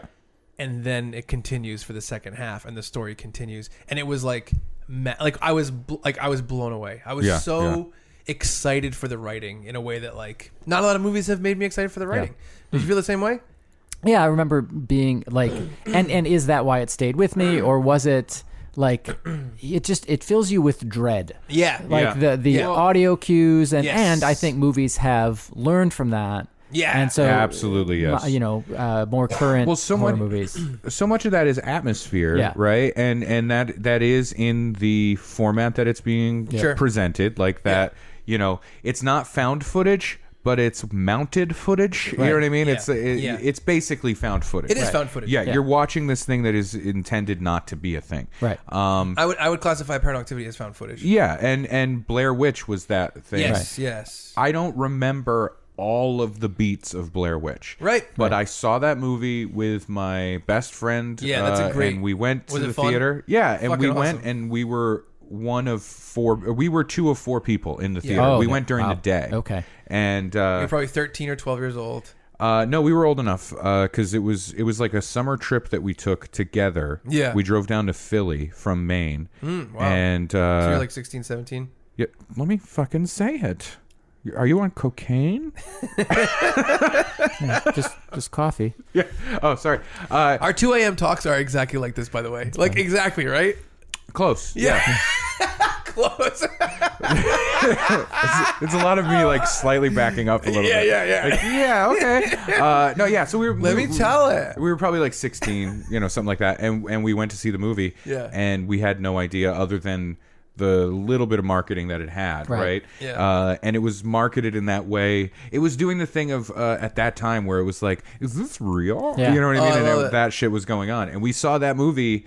Just 4 people in the theater, Yeah. and it scared the shit out of us Oh my God, because yeah. of those elements, because of Right. the atmosphere, the sense, the first time you're seeing this kind of thing. And that's Right. another movie that doesn't have the big bad in it. Yeah, and yeah, it's all hinted at stuff. That's great. And that, so yeah, to answer like Yeah. what stuck with you, that's Witch. one absolutely has stuck with me. And I remember when we were in Connecticut, and we were staying at my grandma's house for a couple of days on the trip down, right? Mm-hmm. And we found the country club across the train tracks from where my grandmother lived. Okay.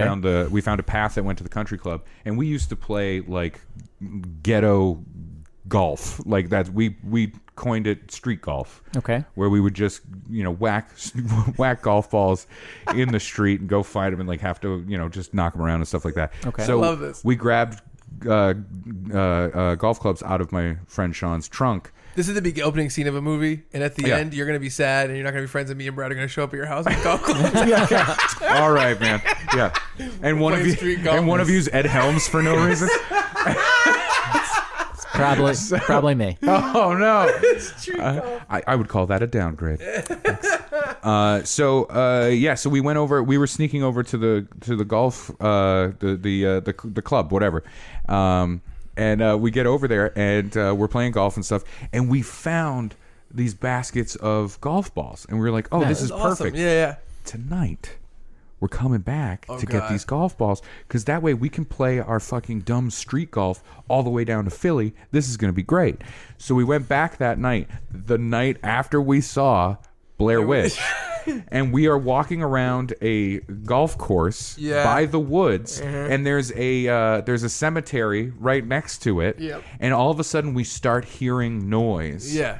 In the cemetery, and they must have been doing like some kind of construction. It sounded like big boulders rolling, which is one of the sounds that was in Blair Witch, like stones rolling. It scared the ever-loving shit out of the both of us, and I'm fat, and I remember looking at my friend Sean, and I remember saying to him, if you run and you leave me behind, I will never be friends with you ever again. We will get out of here at a quick pace, but if you just leave me in the dust, fuck you, man. I was so upset. But yeah, that really stuck with me. Yeah. That was one. That's actually this, it goes back to what I was saying just now about Paranormal Activity, like having the calling card of such small things indicating something wrong. If we ever make a horror movie, we should think of something super mundane that could happen to anyone at any time as the scary thing. Well, yeah, of the movie. like Psycho, famously, like that made the shower unsafe. And just thinking of it in those terms, like psychologically, if you go, oh, here's a place where everybody goes, and you are incredibly vulnerable. Yes. And now let's make a horrifying moment happen. And That's great. That's very true. Yeah, that's great.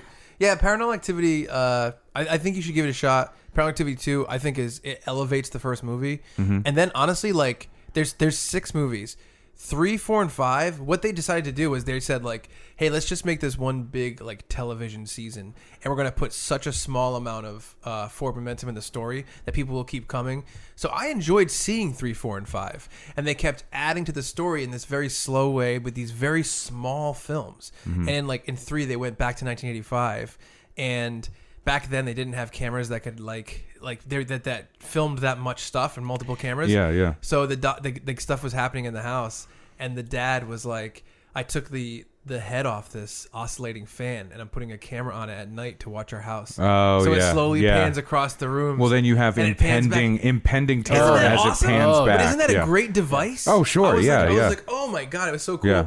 And then Paranormal Activity 4 and 5 were great in terms of just like continuing that and building the story a little bit. And then Paranormal Activity 6 was advertised as like all questions will be answered. Yeah. Because they built this thing so slow, and it was just a complete letdown in terms of because they everything else felt like an episode. Yeah. Which I was like, man, I don't think anyone else has done that. Yeah. I don't think there's another horror series that really went so small to make you be like, oh cool, I want to see the next one. Yeah. But I'd say give Paranormal Activity 1 and 2 a chance because it's fun. Yeah. They're fun. I don't know. I know. I can't do it. I can't do it. Something about it. I think it's one of those things where it's like if I didn't catch it when it was going on, I just can't go back. We'll see. We'll see what happens. Yeah. We'll see what happens with our relationship. Maybe someday we'll watch all the Paranormal Activity movies. Right. You never know. Something could happen. Won't take no for an answer. Well, I'm just saying. All right. Halloween 2018 to finish our talk.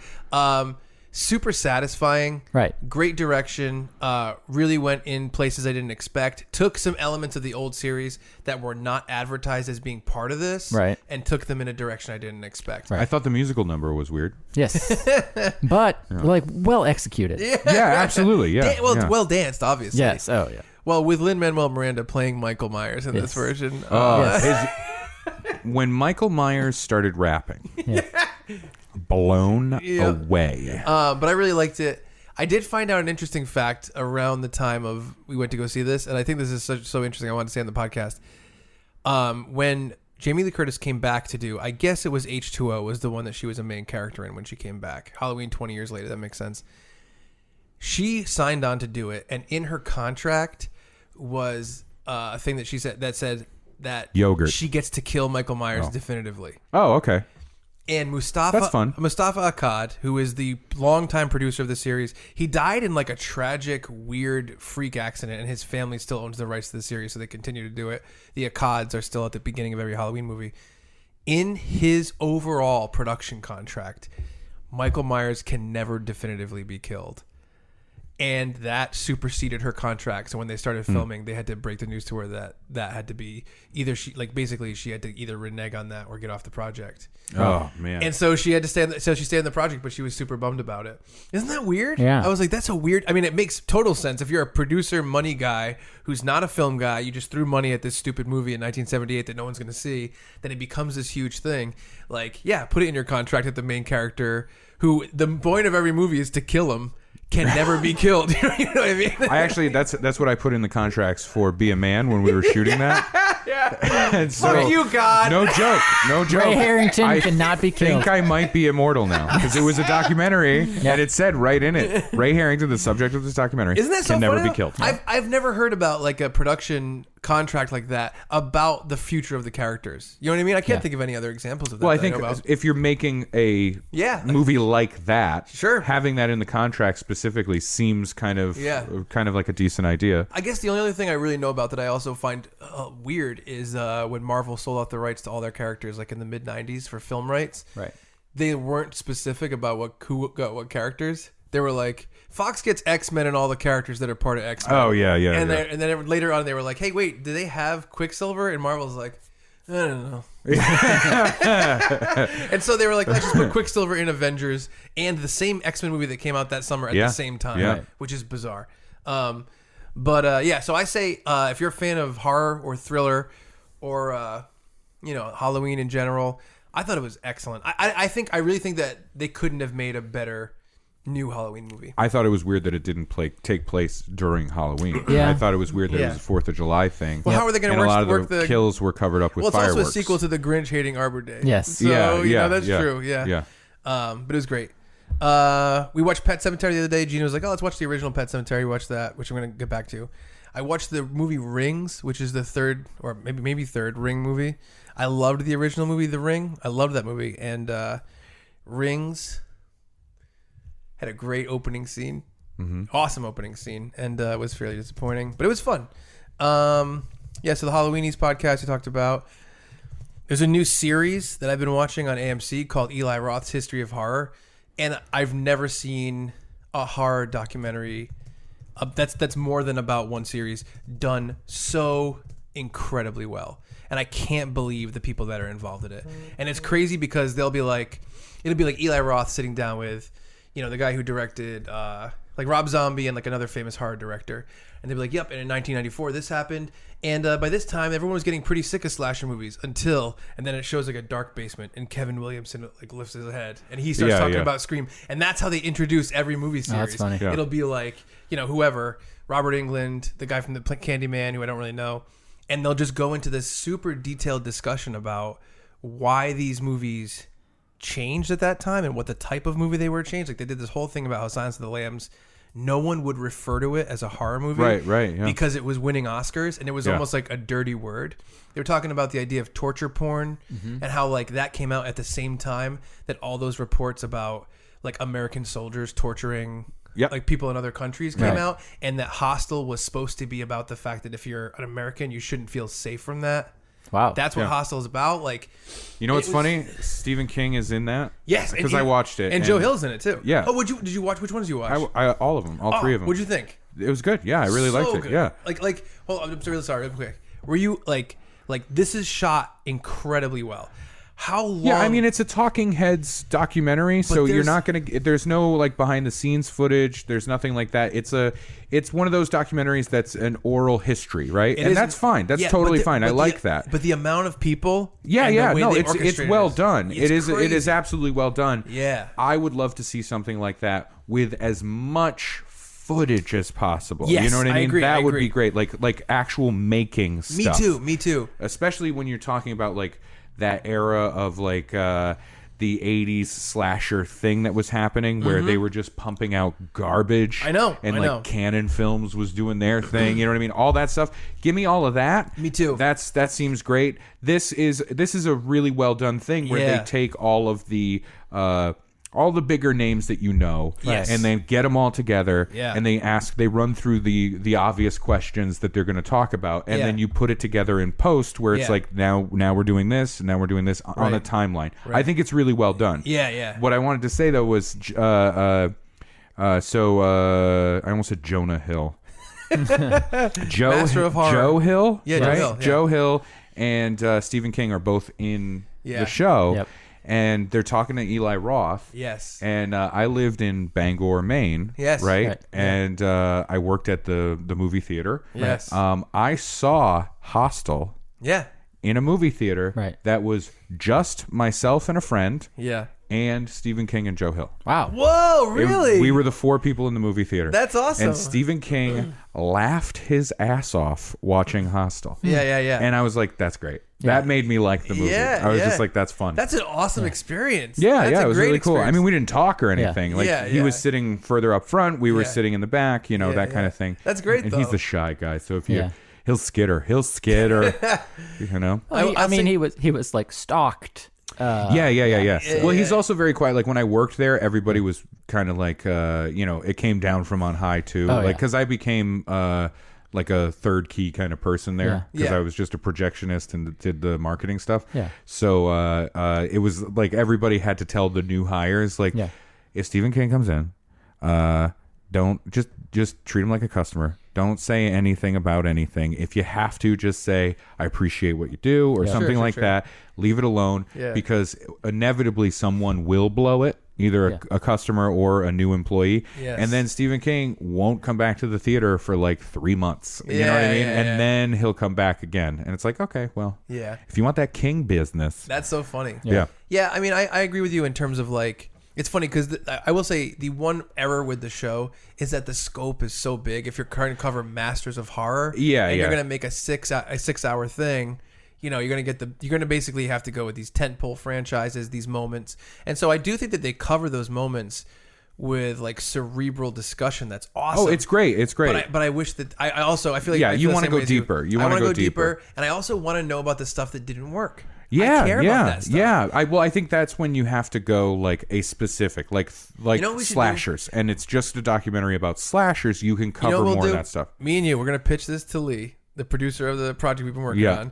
I want to do a documentary about the slasher boom. Great. And if you have the time, go for it. I have talked to I've like playfully pitched some stuff that I would genuinely like to see done. Yeah. But he's like, I love it, and if you want to do it, I will jump on board with this and be a producer for this. And I'm like, oh no, I don't want to. I don't want to do it. Can't Yeah. That would be my whole life until it's done. My idea would be like the genre of movies where like a 18 or 19-year-old girl inherits a business from an uncle she didn't know, and then she takes over the business and it doesn't do well, and then somebody's like, hey, why don't we put you and all your hot friends in bikinis, and then the business does really well. That's a subgenre I'm interested in. How about this? I know So like movie name. pseudo exploitation film. Yes. The movie name could be Bikini Business. And it's a bikini business. It's that general. They never say what No, the they business is. they sell bikinis. Yes. And they're like, how do we show people that we have these bikinis? My concept would be to take the actual slashers of that time, which would be Nightmare, Halloween, Friday the 13th, maybe Child's Play, and whatever, and basically talk to everyone on them in terms of like how they affected each other, because I think that's a really interesting thing that no one's really done. There's huge documentaries about Nightmare on Elm Street, Halloween. All No, those I want the B shit. I want the stuff that got put together. You want the actual stories of those movies. What about like April Fool's Day? Yeah, I want that shit, dude. Interesting. I was too scared to rent it. That's really interesting. It's awful. Yeah. Oh, in a great way. In a great way. Yeah. Because I'm a huge fan of Red Letter Media and what they do. I've talked Chuck's ear off about this before. But the best thing about Red Letter Media at this point is they have a show on it's a YouTube channel they have, and one of the things they do for their channel is Best of the Worst. And they will watch 3 terrible VHS tapes, and then they have a discussion about it, right? Yeah. The best thing that's happened with that is I have gotten to take in so many of these terrible, terrible tapes. Yeah. And I don't have to see the whole movie. In an hour, Right. I can have absorbed 3 of those terrible slasher movies from then. You know what I mean? I love that. And it's an awesome thing. So I highly recommend Red Letter Media. Go there, watch Best of the Worst. It's fantastic. Nice. Yeah. What I was gonna say about the show. The biggest mistake that they made in that the history of horror is having Eli Roth sit at the table with them and talk, because I'm fine with Eli Roth, like whatever, he's fine. I don't dislike him. I don't love the dude, but I don't dislike him. Right. But as soon as he's sitting down and discussing a thing, all I can see is like a bad Chris Angel magician. And he's got this vibe.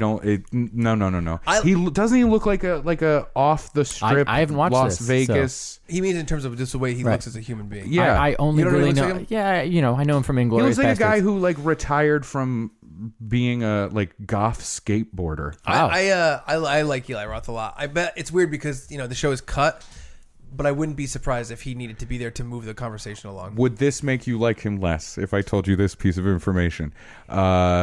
The Meg, at one point, Eli Roth was at the helm. Sure. And he was going to make the movie. Right. It did not go because he was sticking to his guns that he wanted to star in the Meg. Wow. Really? Instead of Jason Statham? No, let him be the star of the Meg. He looks great.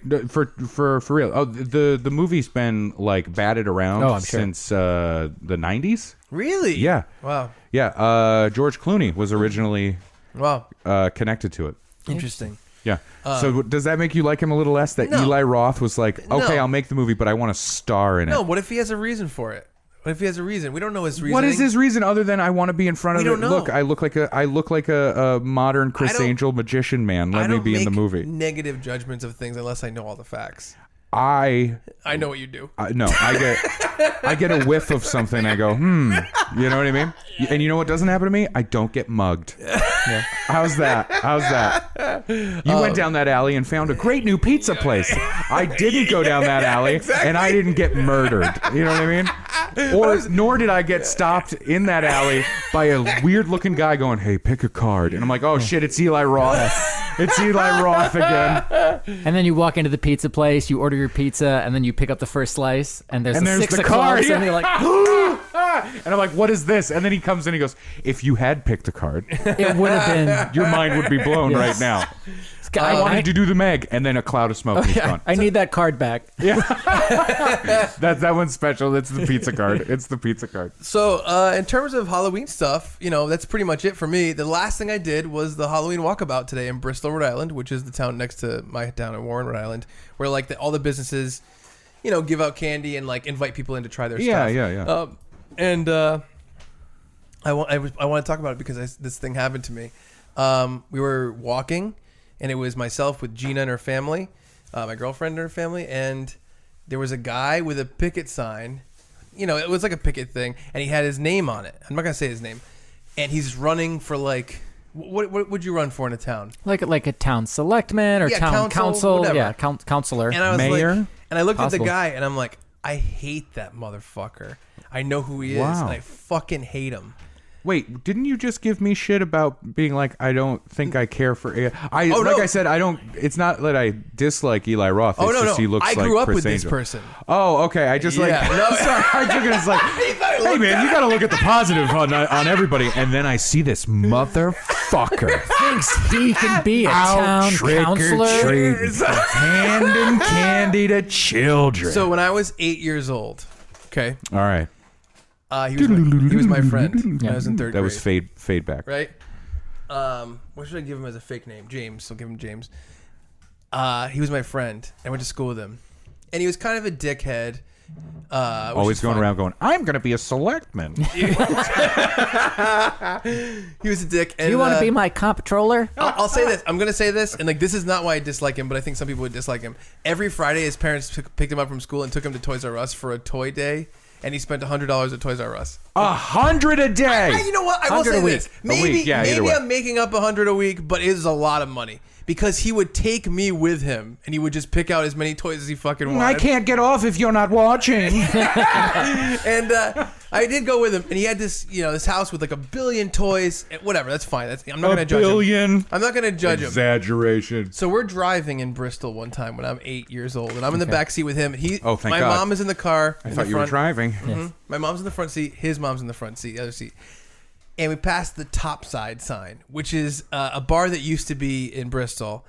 And there was a big, large-breasted mermaid on the sign, and there was a big banner across her boobs, and it said Topside, right? Mm-hmm. And I was like, hey, check out those boobs on that mermaid. To this kid, I almost said his name, James. Right? And he goes like this. He goes, Mom, Chuck just talked about boobs. Oh no! Fuck that kid, man. Right? Yeah. I am going to find out a way to vote against this piece of shit and whatever he is running for. Listen. It's not about voting against him. If you feel this strongly, and I've been saying this for the last 2 years, then run. Okay? Chuck Staten's platform is fuck this guy. I wish I ran against this guy. Hey kids, you want to talk about tits? I won't say a thing. I will not tell your mothers. I won't tell your moms when you talk about tits. I would love to run with this as my platform, as I just hate this guy for that reason. Yeah. But this is a real story. This is a real thing that I would hate a kid who got picked up by his parents just to take him to. I know. And I would know. I would know. I would even be aware of it as an 8-year-old. Like, oh, I only hate this because I'm not getting that. But I'm fine. I'm okay hating this. Thank you all for coming to the town debate. What do you think about this? We've heard from James on his platform for improving roads and schools. Now with an opportunity to rebut is the Charles Staten. The independent candidate. Raise your hand if you love tits. From the, I believe the independent candidate, Chuck Staten, is he's running on the with the party Fuck This Guy party.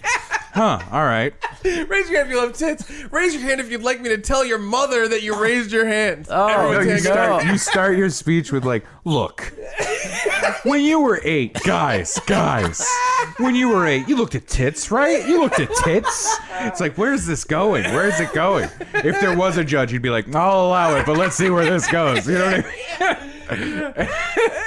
What do you think about this guy, though? Come on, fuck this guy. I mean, obviously he was 8. So he's an 8-year-old child, but yeah. Fuck the kid, man. Did you talk about boobs in front of him today? No, as a full-grown man, maybe he's a good guy, but fuck that kid.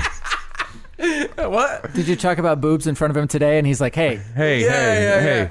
Do you want me to call your mother? Well, it's funny because that pissed me off so much. I haven't thought about that in so long because I don't know if I ever told you that story. No. It just came flooding back to you when you saw him. I was like, fuck you. And it also... Were you still friends after that? After that happened?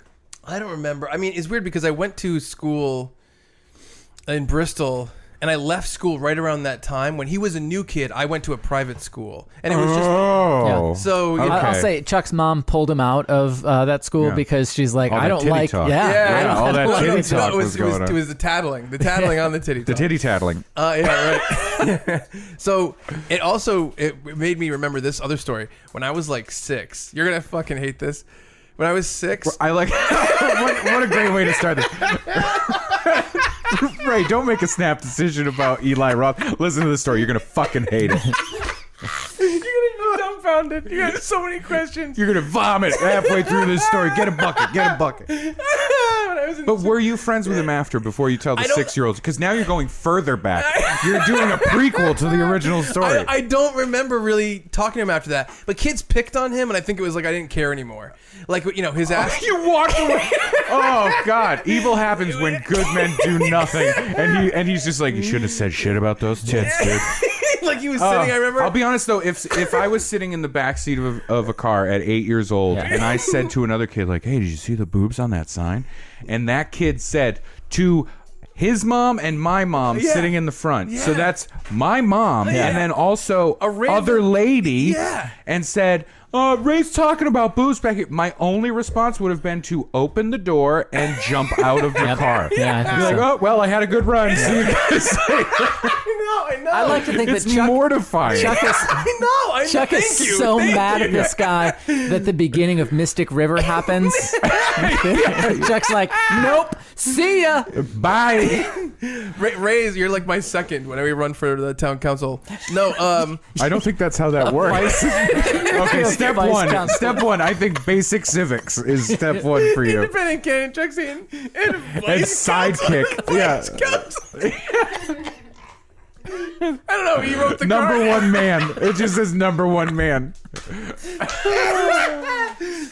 Guy who hates this guy too. Ray Harrington. Yeah. All right. You were 6. Yes. Oh, he's crying. He's crying. So funny. Oh boy. It's so funny. All right, so tell us a story that's going to make us vomit with delight. Ray goes up to the microphone. Yeah, I heard the story too, and I really did not appreciate I didn't care for it. Yeah. And I think if you would just give a strong apology now to all of us, then maybe I could consider my vote going to you, Mr. James. Yeah. All right. When I was 6... It was Kevin James, by the way. When I was 6, I drew, like... Tits. Was it tits? I drew my own dick. Oh, God. At 6? At 6? Yes, Very... it was like a child's dick. Very precocious. Very like, precocious. It wasn't like it was a man. A child's dick. It wasn't a man's dick. That's what you just said. Out of your mouth came those words. Well, that's the dick I had at the time. That's what I did. Not much has changed. Hey, they always say, draw for the dick you want, not the dick you have. I drew a dick and an ass. And the Wait, teacher, was it the same? No, they were persons? the dick was facing in the opposite direction, and just not having it. My parents got called from the school because they found my drawing. And I told my parents that I was halfway done with each drawing. And I was oh no! You tried to cover it up. Dick was a lamb. Oh God! What a bad liar he was. The ass was the 5 Olympic rings. Immediate question. What is the lamb's association with the Olympics? What is this dick lamb gonna do? Try half of one. Yeah, and then start over. Yeah. And you had even written dick with an arrow pointing to it. No, it's a lamb named Richard. Oh my god! I just remember. I know this sounds crazy. So you were real straight up horny from like 6 to 8, right? Yeah, I guess. Like 6 to 8, you were like, I'm straight up a pederast. So that's what I am. 6 to present. I even remember, and maybe this is manufactured, but I think I remember. He asked for a stripper on his 5th birthday. My parents confronted me, and I to prove it, I finished drawing it into the lamb in front of them. I really think that happened. Happened. I mean, I know that I drew the dick, and then my parents got called, and I said it was a lamb. But I think I even well, I mean, statute of limitations. You could tell us that now. Yeah. Oh man, it was so funny. But I forgot. Have you talked to your parents about it since? No, I don't think so. Can I have their phone number? We'll have them on the podcast. Oh my god, so funny. Anyway, that was my last Halloween memory today. What were you gonna do with those pictures? You just gonna save them? I don't know. Or was it like what you doodled? Didn't you used to draw like mice, like busty mice or something? Now I know why you take a whole day every year to go look for toys. You have been stunted. You have been stunted. Look at the tits on those mice. You know what? Here's what it was. I'll explain this. Your Honor. I used to draw. I love drawing, and I used to draw like characters of like myself and my friends and stuff, but as like animals. Like think about like Bugs Bunny. Mm-hmm. So if I knew Brad, maybe I'd draw him as like a turtle. You know? Yeah, that's right. You were a furry from way back. Well, so I drew myself as a mouse. Then this comic book came out. This comic book series was Marvel vs. DC in 1994 or 1995. Mm-hmm. And at the end of the comic book series, all the characters merged into like one character, as opposed to one company winning. Like Wolverine and Batman became one character known as Dark Claw. Yeah. Right? Yeah. Howard the Duck and Lobo, Howard the Duck owned by Marvel, Lobo owned by DC, became one character called Lobo the Duck. And I bought all these issues of the post Marvel vs. DC comics where all these characters came together, and one of them was Lobo the Duck, and I got it, and it was basically like an adult comic almost, where Lobo the Duck was like going around the universe and banging all these girls, and so they were topless in a lot of these things. Their nipples were covered by items, but they were like after sex and stuff. Items. And so like a dresser, they were behind like a thing. Items. And I took those drawings, and it like inspired me to draw my own mouse character, like having sex with all these. There we go. Busty women and stuff like that, but not like X-rated like that, like in the presented in a PG-13 way. Right. I just picture you with a handful of all these little pieces of paper going, it's tasteful. It's tasteful. Look at all the items. Their nipples are covered by items. Do you know how hard it is to draw a soup can? But that's my. I didn't think it was gonna go into an X-rated drawing history. Yep. But that kid today. Oh my god, it got me so pissed so fast. You should donate to his opponent. Oh, I will. Well, hold on. What's his political affiliation? I don't care. I don't care. All right. I really don't care. Right. Secondary. Yeah. All right. Secondary to personal experience. He's not a ticket voter, you know. Yeah. You're an issues voter. Yes. Your own issues. Some deep-seated issues. Give me 2 ballots. I really want to fuck this guy. No, that's not how voting works. I don't care how it works. You know what? Give me all the ballots. I'll pay for them. No, that's not how voting works. But that's all the Halloween stuff this year for me. Wonderful. Ray, I have a question for you. Oh, okay. You are a question in the front, yes. A grown man. Uh-huh. With a child. Yes. How do you think your relationship to Halloween has changed kind of from your youth up through the your child is 4 now? Yes. So he's understanding, like, I guess how do you view like festiveness and Halloween? What I want to know to expand on this basically is just like, did you go away from like normal Halloween stuff that you would do as like a kid with a family that your mom, and then you're adult, and so you kind of get away from that stuff, but now you're making the return to that as the parent. Yeah. And I kind of want to know about that transition from away from it and then back to it. It's exactly what you just said, though. Okay. Right? Well, I want to know, like, did like my childhood Halloween stuff is the same thing as, it's the average Halloween experience. Trick-or-treating. Do you remember a specific like costume or anything? No, I was a big kid. Yeah.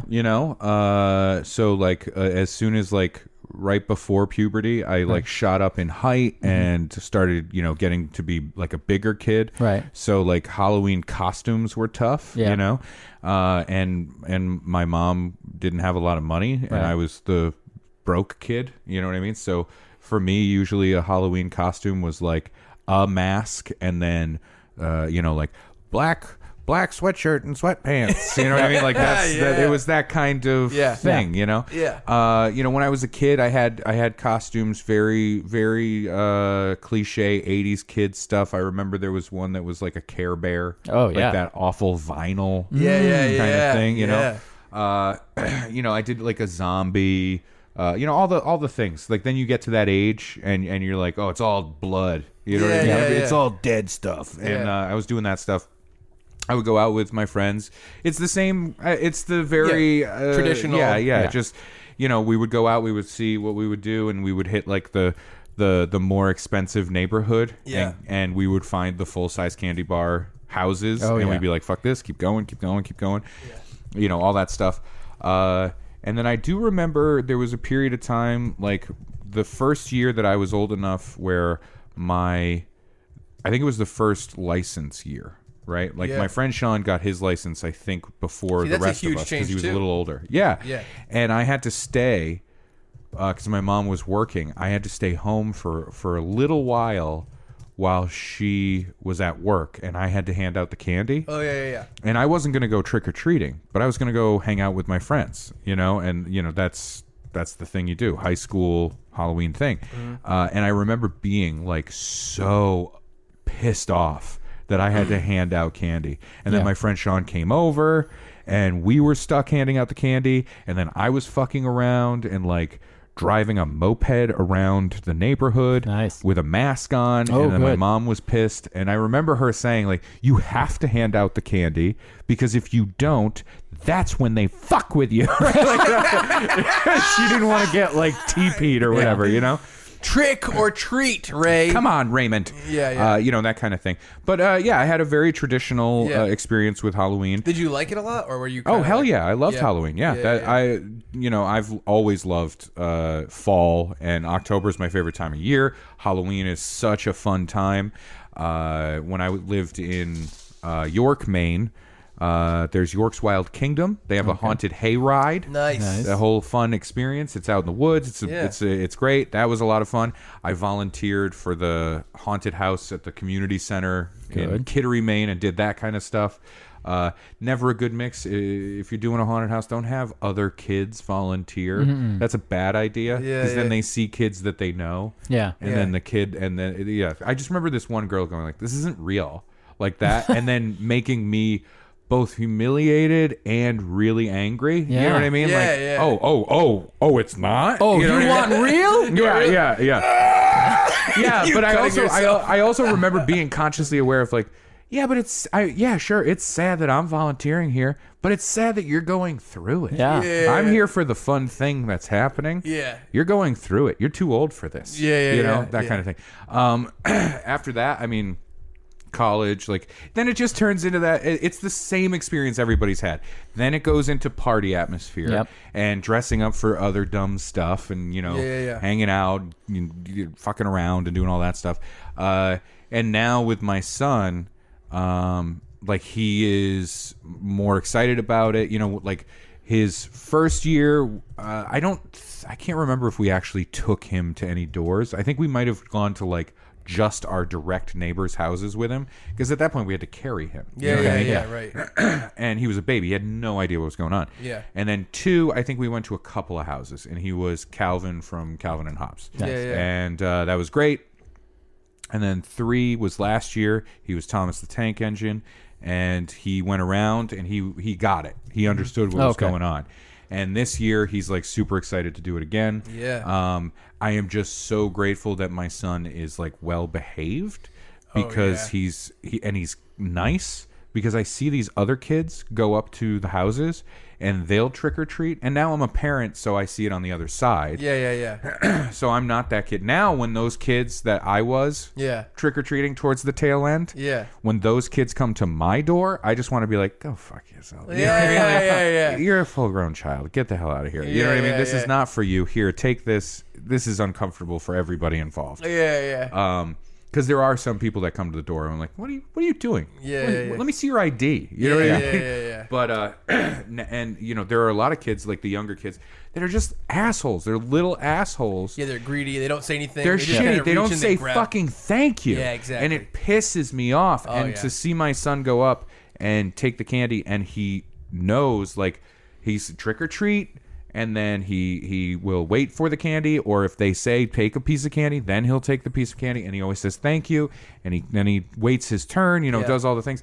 For me, trick-or-treating with him is an opportunity for me to take him out with all these other children and almost get like a litmus test of where he stands. And thankfully, consistently each year we've done it, I'm like, yeah, we're doing good. We're doing good with this one, but I love it. I love Halloween. He's just now starting to understand fear as an object. Not just an emotion that he's feeling. With no control. Right. He's understanding that fear is like a thing, and he can get scared for fun. Right? So that's a lot of fun. There is a fine line. He's 4. I got to be careful with that stuff. But yeah, overall, it's delightful. I love it. I'm grateful that I get to like re-experience a lot of that stuff. Do you feel like you're 35 and finished 4? So what were you doing when you were like 30? When Halloween was coming around, were you taking part in it? At 30, not really. No, right? I really wasn't. I was just. I'm trying to remember. Like, we didn't really have a trick-or-treatable house until we moved into our house. Yeah, sure. Okay. Before that, people weren't trick-or-treating where we lived. Yeah. So that was our first thing that we had to deal with. I would go to the comedy club and do like the Halloween party thing. But I stopped dressing up. I didn't really do a costume or anything. At that point, I was just like, well, I love Halloween, but that part of it is not what I get off on. You know what I mean? Like, that's not the part that gives me the pleasure of Halloween. I also, started drinking less and stuff like that. Were you taking part in Halloween in different ways, you think? I love being in it. I love the atmosphere. I don't need to go to the Halloween party. I also don't. I have a weird feeling about people that get too into their costume as adults. Where I want to be like, oh, okay, that's cool. That's a thing. Because I've met some people that their costume is a substitute for having a personality. Right? It's like, oh, that's neat. Look at that. It works too. That's cool. The whole thing is functional. Wow. And then you walk away and you're like, that person has nothing else. Dead behind the eyes.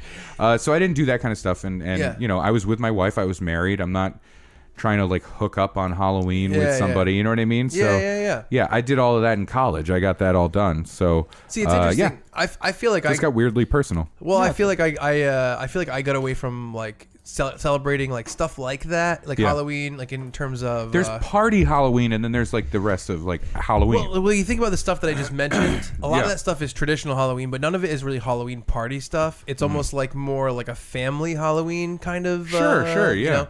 And I think I got back into it on purpose, like a couple of years ago, like probably like 7 or 8 years ago, honestly, because it fell away from me, and I was like, this is kind of a fun part of like living. Almost, it's almost like a fun part of life where it's like, oh man, maybe we could lean into this and celebrate it and take part in it on purpose. And, it's wonderful. I love it. Yeah, it's crazy. You and I, we were in Vermont, and I got those little figures, the little the Halloween figures. Oh yeah, the Halloween figures. Hand carved. Oh, I think from balsa wood, but hand carved, hand painted, and they're little trick or treating kids. I know. I'm so jealous of them. Oh, I love them, and awesome. And it's the best. It's really great. I do truly love that whole experience of Halloween. So it's still good. I get to re-experience it. That's really cool. That's what's really fun. That seems like it's going to be really fun, is the idea of having a kid and being able to expose him to stuff. You know? That's awesome. That's really fun.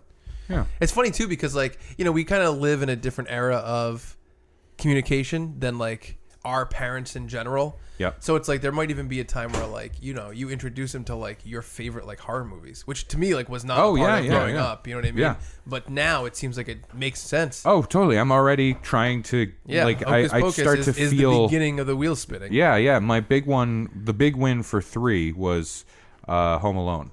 Yeah. I showed him Home Alone and it immediately connected with him. Yeah. So I'm so thrilled with that. I really do appreciate it, you know?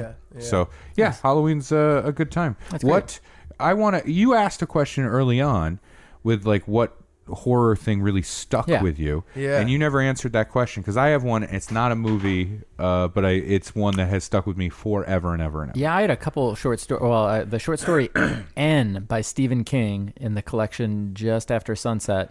I gave the collection to Chuck. And he read the first story. Not scary. He was too scared to read the rest of it. I had a nightmare from it that night. I had a really scary nightmare. And then the book, A Head Full of Ghosts by Paul Tremblay, which is amazing.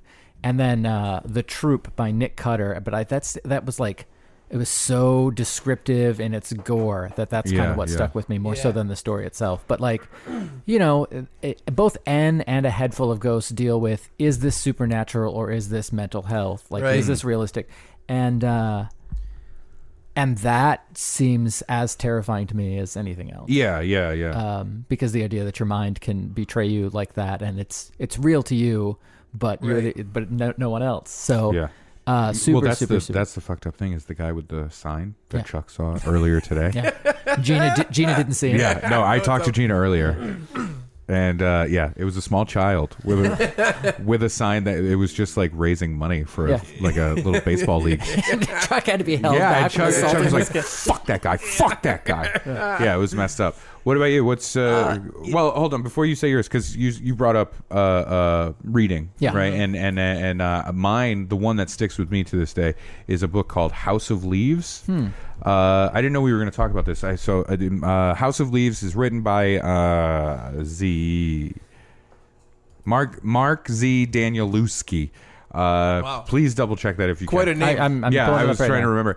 It is the scariest book I've ever read, and I don't read a lot of horror, right? Because I like to read before bed. You got the author correct. Awesome. Mark Z. Danielewski. Yeah, something like don't read anything else he read or wrote because it's not worth it. But that book, it blew my mind. Right. I read it right after high school, and it scared the shit out of me, and it was so different and interesting. And the conceit of it is so specific. And then I reread it later on, and then I just started recommending it to people. And the few like other big readers that I was friends with, they digested that and were just like, "Holy shit!" So it became a real thing. Okay. It's so strange because it doesn't make sense when I say this, but House of Leaves is a book about a movie about a movie. Wow. Okay. Okay. Wow. Yeah. So it's you're reading the like journal / manuscript of this guy Johnny Truant, who found a trunk filled with like loose pieces of paper that were completely out of order by this guy Zampano, I think was his name. And he's reading those. Okay. And those are about this movie that he watched that no one knows. Johnny Truant can't find it or anything like that. Okay. That is a real piece of footage from this house that was built around, like a documentary that never got released. Right. That was built around one small piece of footage. And so that's what you're reading. And the first page of the book says, like, this is not for you. I think that's what it says. Yeah. And the concept is, as Johnny Truant is writing this, as he's reading the Zampano stuff, it's starting to happen to him. Okay. And so the conceit is like, oh no, it's going to start happening to me. Okay. Right? Yeah. And you read it, and it's like a haunted house times 1,000. And the book itself is built as a book. It is built in the most insane way. Right. There's moments where you have to turn it upside down, where this part is written in a completely spiral way on the page. Okay. There's parts where there's a square in the book where you can see the other page the next page, but it's printed there, not cut out, but it's manufactured to look like it's been cut out. Every time house is written in the book, it's in blue ink. Like all of those things are going on, and there's footnotes on footnotes on footnotes. Ooh, I do love that. It's David Foster Wallace on crack. It's insane, and that some of the appendages things are absolutely horrifying. Like just a little note at the end, and it's just stuff like, "Oh, where the house was built." It's a haunted house, but it's like times a million. Where the house was built, it's like somebody did some digging, and they found journals from that area back in like Lewis and Clark time, right? And they found journals from a missing group of people that were out exploring the area. And they found the journals, and the end of the journal, it's like, oh, winter hits. They can't find anything. They don't know what they're doing. There's nothing out there. Every time they try to set out to get away from the area, it's like their compasses are getting fucked with and things like that. And the last page of the journal is stairs. We have found stairs. And if you read the book, when you get to that, you're like, oh, Jesus Christ. Because the whole thing is they're in the house, and it's a family that moves in, right? And I think that's also why I didn't want to watch Paranormal Activity. The idea of a haunted house with cameras. I had read House of Leaves, and that's in there, and I went, no, I already saw this the right way. A hallway just appears one day in the house, and it doesn't go anywhere. It's just black, and it's an incredible book. It will fuck with you to no end. House of Leaves. That's Mark cool. C. Daniels. I'll read it next October. In the spook You're going to wait a whole time? Oh, well, man. Sure, wait, well, I don't want to ruin my Christmas with this terrifying book. I don't want to ruin my Christmas. That sounds awesome. That does let me add it to my Brad stuff list. It's so good. And it does sound really good. It's, so that has stuck with me. There's little things in that will always just sort of be there, you know? And there's a lot of the unknown in it. It's delightful. As far as like movie stuff, The Shining, there's always like little flashes of imagery that just scares the shit out of me. Yeah, me too. Me too. Yeah, and I don't like it. I don't want. And it's like the thing doesn't scare me. The thing that I'm seeing on the screen doesn't scare me, but it burns a visual image into my mind that will then get picked apart by my subconscious and turn into a truly terrifying thing that I don't want. See, for me, like when I realized in the past like decade, I'd say that when I was a kid, I was like, oh, I really like the X-Men, and then I started thinking about it's like, you know, what did I read when I was a kid, and I was like, I have no idea. And what I liked was the design of the characters and the aesthetic of the comics and all different stuff like that, and I cared so much more about that. And I think that has to do with a place inside me that's drawn to the art of things. So I get scared of stuff that is visually memorable. So like there's a part at the end of Child's Play, the first one, where they throw Chucky into like a furnace or something, and he comes out and he's completely blackened and burned. And he starts walking slowly towards the kid with a knife. And honestly, it might be like the scariest thing I remember from any movie ever. Wow. Really. And they had a clip of it. Well, how old were you? Exactly. That's the thing. I probably saw it when I was 11 or 12. Yeah, and that shit is gonna impact the whatever nerve. Whatever nerve that burned. When you saw it as a kid, is now a nerve that is raw. Exactly. For as you get older, and you're again. Like, oh, okay, now I'm more. When I see it again, I'm more or susceptible to being affected by it. Yeah, and that's one of them. When I was a kid, I could have sworn, this is so funny, for a long time I'm like, I swear to God, I saw a movie on TNT where they went to go give a guy the heart paddles, and when they pressed in his chest caved in, and his head started coming off, and it turned into a spider. And I was like, this is bullshit. Like, there's no way that movie actually exists. I made up a lot of that. It's in, The Thing, which is my favorite horror movie. And all those... Oh, God, if you were that young to see The Thing, that would be... TNT and USA used to play these movies, and they would cut out sex stuff, nudity, and swearing. But they the never Chuck stuff is what they called it. Yes. But they never cared about the violence or the gore. Especially if it was fictional gore. Like maybe like someone getting their arm cut off and they're bleeding. Maybe they would cut that. But if it's something or like a guy named Sal Gore, that's a fictional gore. But if it's something like a doll that was burned or a guy's chest caving in from that or his head turning into a spider, I guess it counts as something that's not real, so they can show it. It looks like an alien bleeding blood or something. And they just aired that stuff, like all the Child's Play movies I saw on TNT and USA, and they were edited for sex and swearing, but like the violence was just there. And that stuff really scared me. And I still, like, you know, we saw the new It last year, and some of the imagery in that and the moments in that scared the shit out of me. So a lot of those visual moments will stay there. And it's almost like it creates like a whirlwind of me being nervous and scared. So like at night, I hear stuff, and it's not like I'm like, oh, Chucky is behind the door and he's burned and I'm scared of that. Yeah. But it almost just raises my, like I'm more susceptible to being frightened when I see movies like that, when I experience stuff like that, when I see things like that, I'll get more scared. Even to the point where, like, you know, we watched Pet Sematary, and then I played Dying Light afterwards, which was the other thing I did this month. I don't want to forget. I beat Dying Light the following, which is amazing. And it's a zombie game at night, and I played it in the dark because Gina and I had watched Pet Sematary and it was dark. She fell asleep afterwards, so I just turned on Dying Light, and I played that zombie game at like 2 a.m, where it's very scary. I have this huge TV that comes away from the wall. It's like a 50-inch TV that comes like towards me, so it like takes up most of my vision. And like I was like shaking. I was like, I got to turn on all the lights and put on a comedy for like an hour and a half before I go to bed, or else I'm gonna be jumping at every fucking noise I hear. Yeah. So that kind of stuff. If a movie is scary to me, and like, it was scary to me. Child's Play. A lot of the fictional stuff is scary to me. The Thing. It would just make me so generally frightened.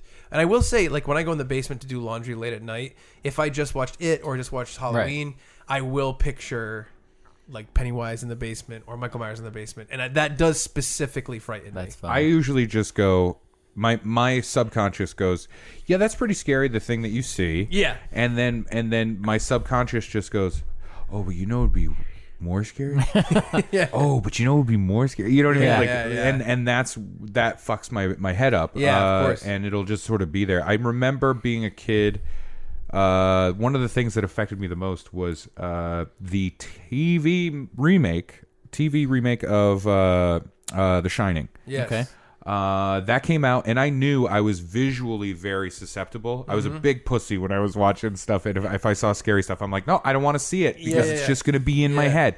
Because I got scarred when I saw one of the remakes. I think it was the 80s remake of Night of the Living Dead. Yeah. Okay. My friend Latoya and I watched it one night at her house. Yeah. And I must have been in like 5th grade. Yeah. And we watched that movie, and it was the first zombie experience I ever had.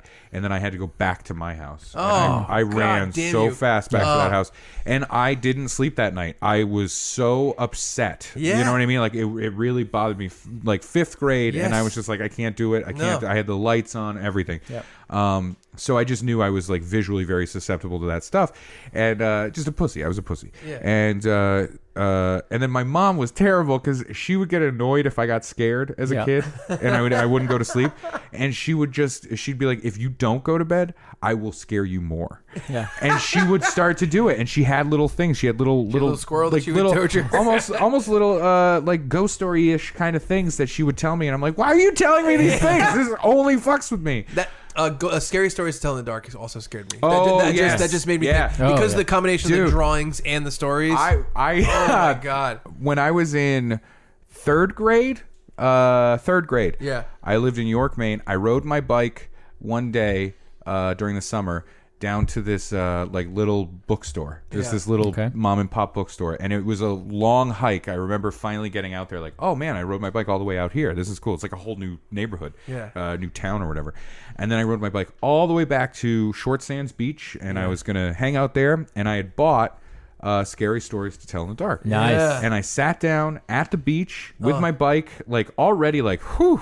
I rode all the way out there and all the way back. Oh my god! Yeah. And I'm at the beach, and I start reading the stories. I made it like 3 or 4 stories in. Oh my I got back on my bike. Yeah. I rode my bike all the way back to the bookstore, and I returned the book.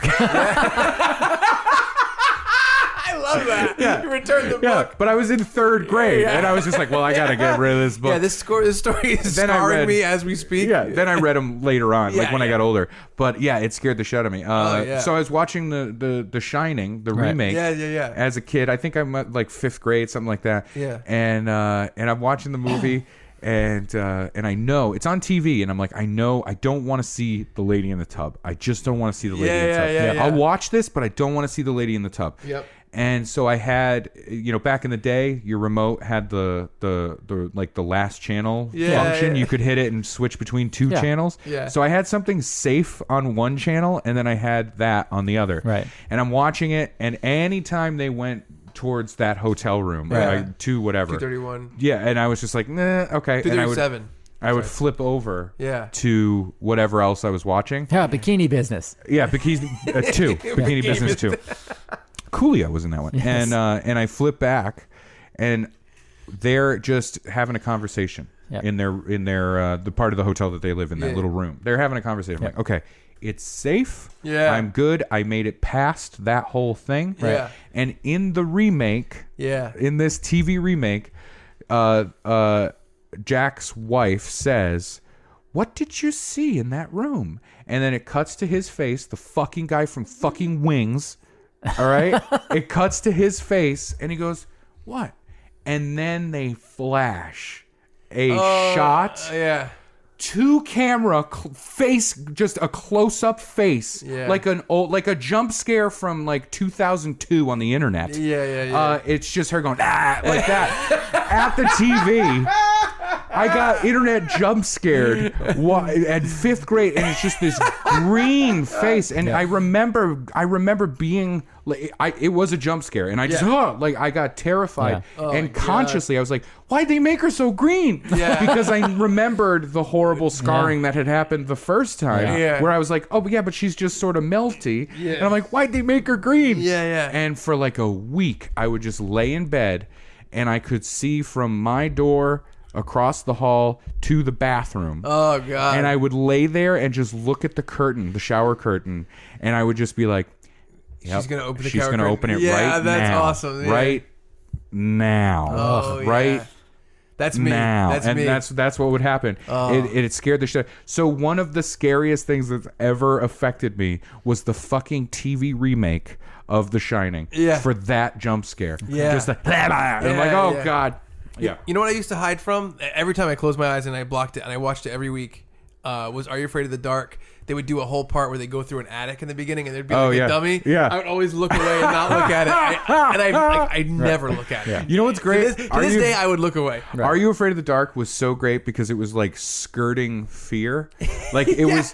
They towed the line. They did a great job. God bless those Canadian bastards. They towed the line. And they did truly get you to that point as a kid, but then it would be okay. I know, and it would be fine. at 9:30 on a Saturday night, so it's perfect. It was great. Yeah. No, oh my God, that was so wonderful. Yeah. The last thing I want to talk about, I don't know, this episode's long. That's fine. What are you gonna do? And I kind of want to talk about a little when bit. you have such a great conversation. Trio? Yeah, exactly. You know? That's what I think. It's I love it. I think the problem is I'm not on enough, and then it's like we got to get a lot out. We got to dedicate 20 minutes to Kathy before we can get into Halloween. What I want to talk about was should have done it on National Kathy Day. So this is it's the day after Valentine's. By the way, the when Grinch, she gets 50% off candy. The Grinch hates National Kathy go. Day. Oh, she hates. Oh, sorry, I said she. I apologize. That's all right. We watched Pet Sematary, and I really like Pet Sematary, the original Pet Sematary. Of course, yes. One quick thing is it's funny. We were watching it, and there's one part where Gage, who is the little boy who becomes kind of zombified, falls backwards after he's given the shot of, the doctor gives him the thing to like basically sedate him a little bit. He falls backwards and hits his head on the wall. And I'm like, how the fuck did they do that with a 2-year-old kid? Mm-hmm. And Gina was like, they played it in reverse. He was laying down and he did. I'm like, how did he just go up to his feet like that? Like they would have to like yank him. Like I don't think it's in reverse. And we watched it back 3 times, and I'm like, I can't tell if they just let him fall. And Gina's like, all right, let me see. She goes on Instagram, she finds him, and she's like, she messages him on Instagram, and she's like, the kid that played Gage? Yeah. And she goes, my God. She goes, did you fall down or did they play it backwards? He's like, I don't remember. I think I just fell down. Wow. Isn't that so weird? I love that he wrote back. I know. I love that he wrote back. I love Gina's ingenuity. Nice job, Gina. Isn't that weird, though? Yes. Isn't that a weird way to figure that out? Chuck, you're off the podcast. Yeah. Gina knows what she's doing. Because she's a detective? Yeah. Yes. Yeah. She's a fucking detective. I will say we didn't get an answer, really. Yeah. He's like, I think I fell. He said, I'll ask my mom. And he didn't really get back to her. But because that is a bitter relationship that the two of them have. Right? That mom is like, no, I want to put my kid in Pet Sematary. Well, that kid was in a lot of stuff. He was Michelle's enemy. That's right. In Full House too. So that is right. Yeah. He was in a lot of things. I remember him. Yeah. He was in another scary movie too. What were we he was in a about? bunch of shit though. What? Oh, he was in one of the Nightmare on Elm Street movies. That's right. Yeah. Oh, he played Freddy's almost like grandchildish kind of thing. Yeah. Oh, yeah. And so Pet Sematary. You've seen the trailer for the new one? Yes. Okay, Yeah. Yeah. Can I just say I saw the trailer for it, and there was one shot I liked, which was just the Mack truck going by, and you can see the leaves of the trees and the branches like moving from the wind getting of the truck. I thought that was a beautiful shot. Okay. Yeah. So there's my compliment. I saw the trailer for this. I know it's not out yet. But that's one of those movies where I'm like, but for real though, why are you remaking? Well, this is one thing I wanted to talk about real quick. It's weird because Ed Gwynn in the original Pet Sematary, Fred Gwynn. Fred Gwynn. Yeah. Sorry. That it's weird because he was. Are you confusing him with Ed Gein, the serial killer? What was his first name as the Munster? Sorry. What was his first name as the Munster? Herman Munster. Yes. So, that character, I think you can't do again. No, he was because so he was great, so important and so specific, and he was such an embodiment of that type of person that was. Yeah, he's that guy. Yeah. However, here's what I was going to say. However, I don't think they are trying to do that same thing again. John Lithgow to me can hold his own as a new version of that character. Yes, but I understand when a horror movie is remade in the sense of like we'll make it a modern telling of this thing in some way, or there's more we can do with CGI, even though I never like hearing that. But this movie, I just don't see it. I don't understand why this Pet Sematary. Why would that need to be fucking remade? We watched the original Pet Sematary, and Fred Gwynn is awesome. The main character, the main guy in it, not really a great actor in this movie. It's pretty weird in terms of his delivery and stuff like that. Some of the movie is like not great, but by the standards of the time, I think it's very acceptable. Yeah. And I really like the movie. I think that the movie is great. The little kid kills it. Gage kills it. Sure. I thought the mom was great. Yeah, and So, but I think that basically a couple things. A ton of stuff too. One is like I don't really think that. Basically, I think as soon as you get away from the idea of like the current generation has definitely been impacted by the original, I think you're kind of allowed to make a remake. I understand, but it's just so it's just a different that thing. Remake mentality. Yes, I agree. Is so weird. And look, we could have an hour-long discussion about remake culture. Yeah. Ugh, I can't even believe I said that. I know. But in this specific thing, I'm like, yes, okay, I don't love that remakes happen all the time. I don't love any of that stuff. I think there are some things that it's interesting to remake. I think most of it is just we'll remake this because there's money there. And because people will come to see it. People go, I know that, and they'll show up. I'll even just be like, okay, fine. It is a thing that exists. I'm not even arguing that. Yeah. I could, but I don't want to in this case because we don't have time. We're already going long. Yeah. This movie, though, I'm just like, but this movie. I will say, what? If you want my honest opinion, when they said they were remaking Pet Sematary, I was like, that seems weird. It just seems so specific to the time in my head. Yeah. Everything seems specific to what they did. However, I think the trailer looks like they're doing a new thing that I think might be good. It could be, like I said, I loved that shot. It's almost like the Halloween 2018 thing when people were like, they're making another Halloween movie and ignoring all the sequels. It was like, that sounds ridiculous. But the movie was excellent. But here's the question. It might be the best Halloween sequel. Yeah. Here's the question, though.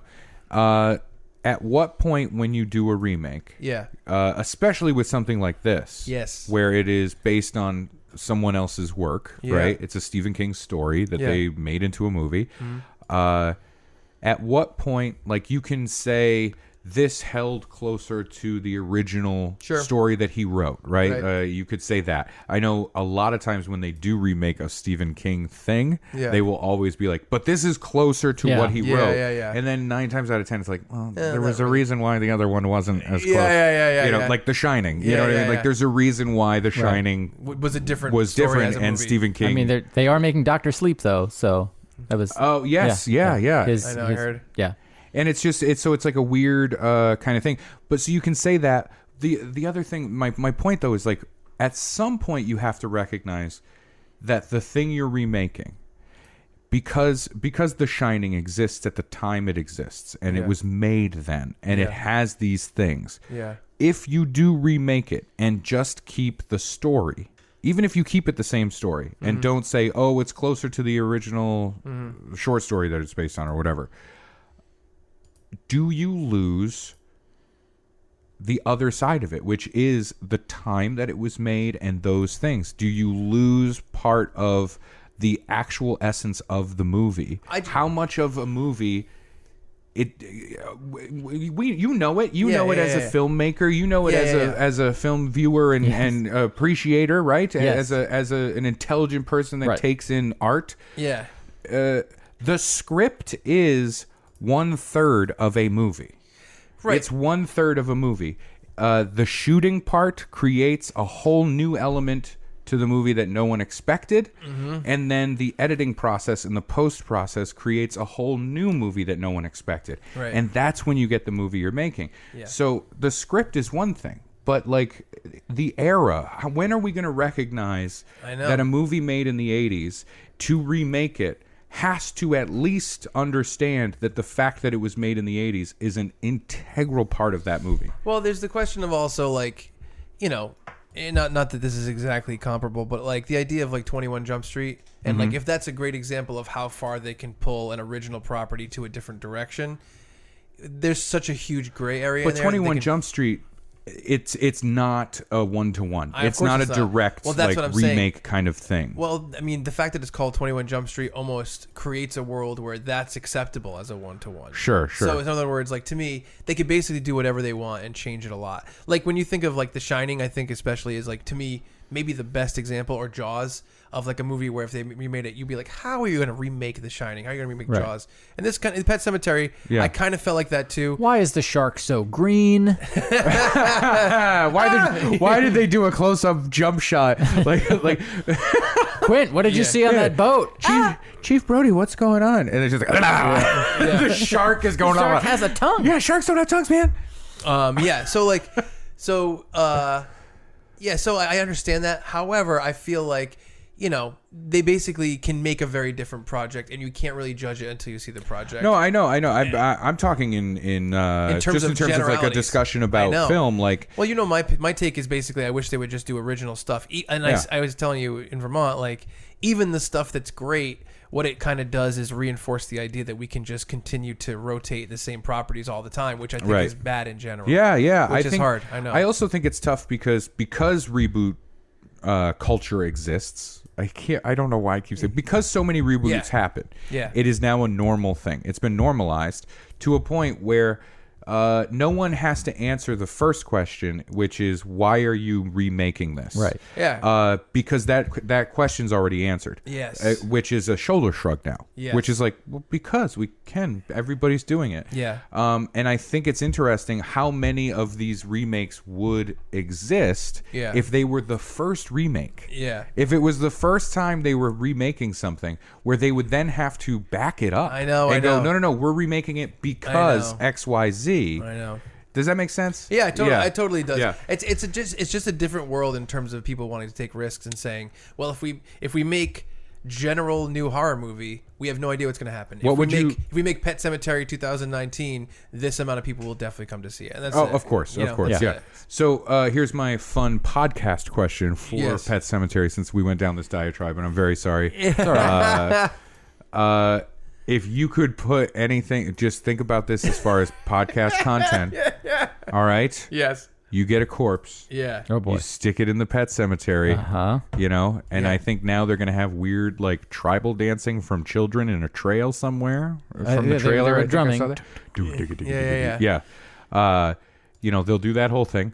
I think they're going to try and say it's hearkening back to old, like, original, like, tribal zombie thing, right? You know, the original zombie exploitation films, where it was like, ooh, Heart of Africa, very dark, look, zombie, you know, like that kind of thing. Who are you putting in there for your Pet Sematary? And keep in mind, this is a great podcast question. What a layup. Make this funny as hell, Chuck. So Make it funny as hell, Brad. So who are the main characters? It's the dad. It's you and Brad Oh boy. Okay. And you get a corpse and stick it in the pet cemetery. And now this person, famous or otherwise, comes back and they're evil as shit. Or what if they were evil and you put them in? What would happen? When they come back, like if you put Bill Cosby in the pet cemetery after he dies, does he come back and he's like, I did a lot of wrong bad things, you know? Or if you put Mr. Rogers in and he comes back as like an okay guy, like it can only take away so many good points. Now sometimes he says fuck. Yes.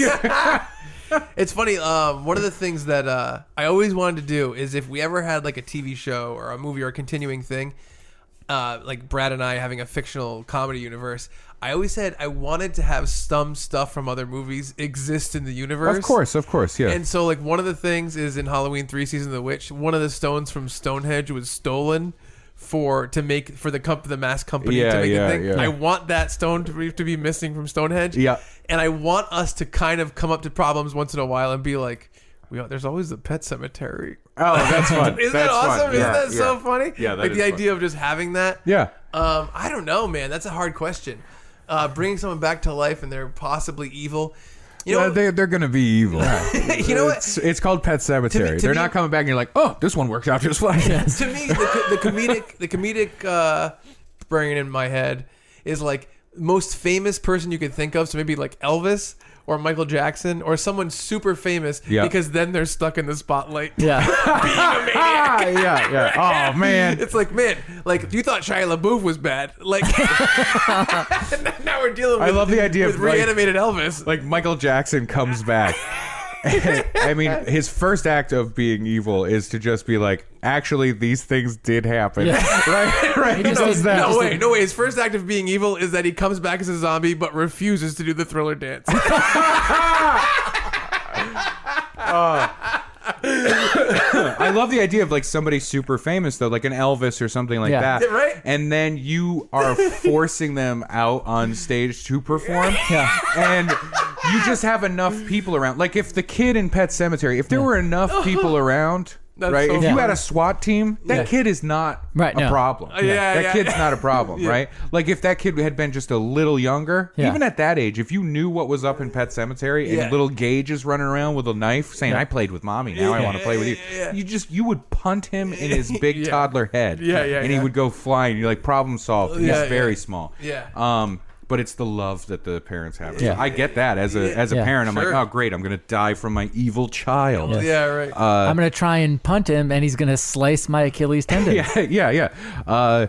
So I get that, but I like the idea of a truly evil, like undead, not quite a zombie, because he wasn't really a zombie, but he was like this undead thing.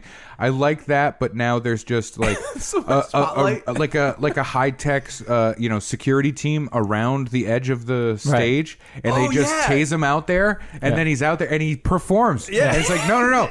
Keep going, you dead son of a bitch. He remembers. So that's like muscle memory. But it's like basically what happens in my fantasy would be I'm just controlling this from like a God point like where I'm like, I'm going to depict this. He calls Elvis. it his Chuck POV. So Elvis comes back. The estate of Elvis is like, man, what should we do? We got to kill him. And Get him like, out there. The lawyers are like, we booked one show and it sold out. Yeah. You just made $6 million, from this huge thing. It's 10 nights at the O2 Arena in London. And they're like, oh, maybe we don't. And they just keep him chained up and they move him from venue to venue. And they just tour the zombie. And people are like, I don't care. I fucking love Elvis. I thought really just pushing him out on the stage and making him perform. Yeah, that's what happens. They have to hire a security team to make sure that he can do that. So every one of his shows is like lined with the police from the front with the machine guns and all on the side. They let him go out a little bit. When he tries to come, they tase him and they just put him back in the cage and they wheel him. They wheel him. Meet and greet in a plexiglass like box, and he's just banging on the thing. They build a plexiglass box, but like with an indent so you can stand to get your picture taken with him. He tries to Oh god, people walk up and they go and they're looking at the camera and then they go, oh, and they pretend they're scared, like, oh. All right, did you get it? Yeah, the flash was good. Oh. And so I guess that's my choice. I think that'd be the best one. Yeah, that'd be a funny one. I want to sit home from my computer and just be able to like wake up in the morning and see like the Google alerts where it's like Elvis attacks another person. Where I just like slowly giggle. I'm not gonna go to the shows. I'm not gonna go to the meet and greets. I just want to see the footage on YouTube of what happens when I put this thing in the world. Oh my god, that's funny. That's a good idea. That is fun. Yeah. I would do a family member of the candidate that Chuck hates, just to help you out, buddy.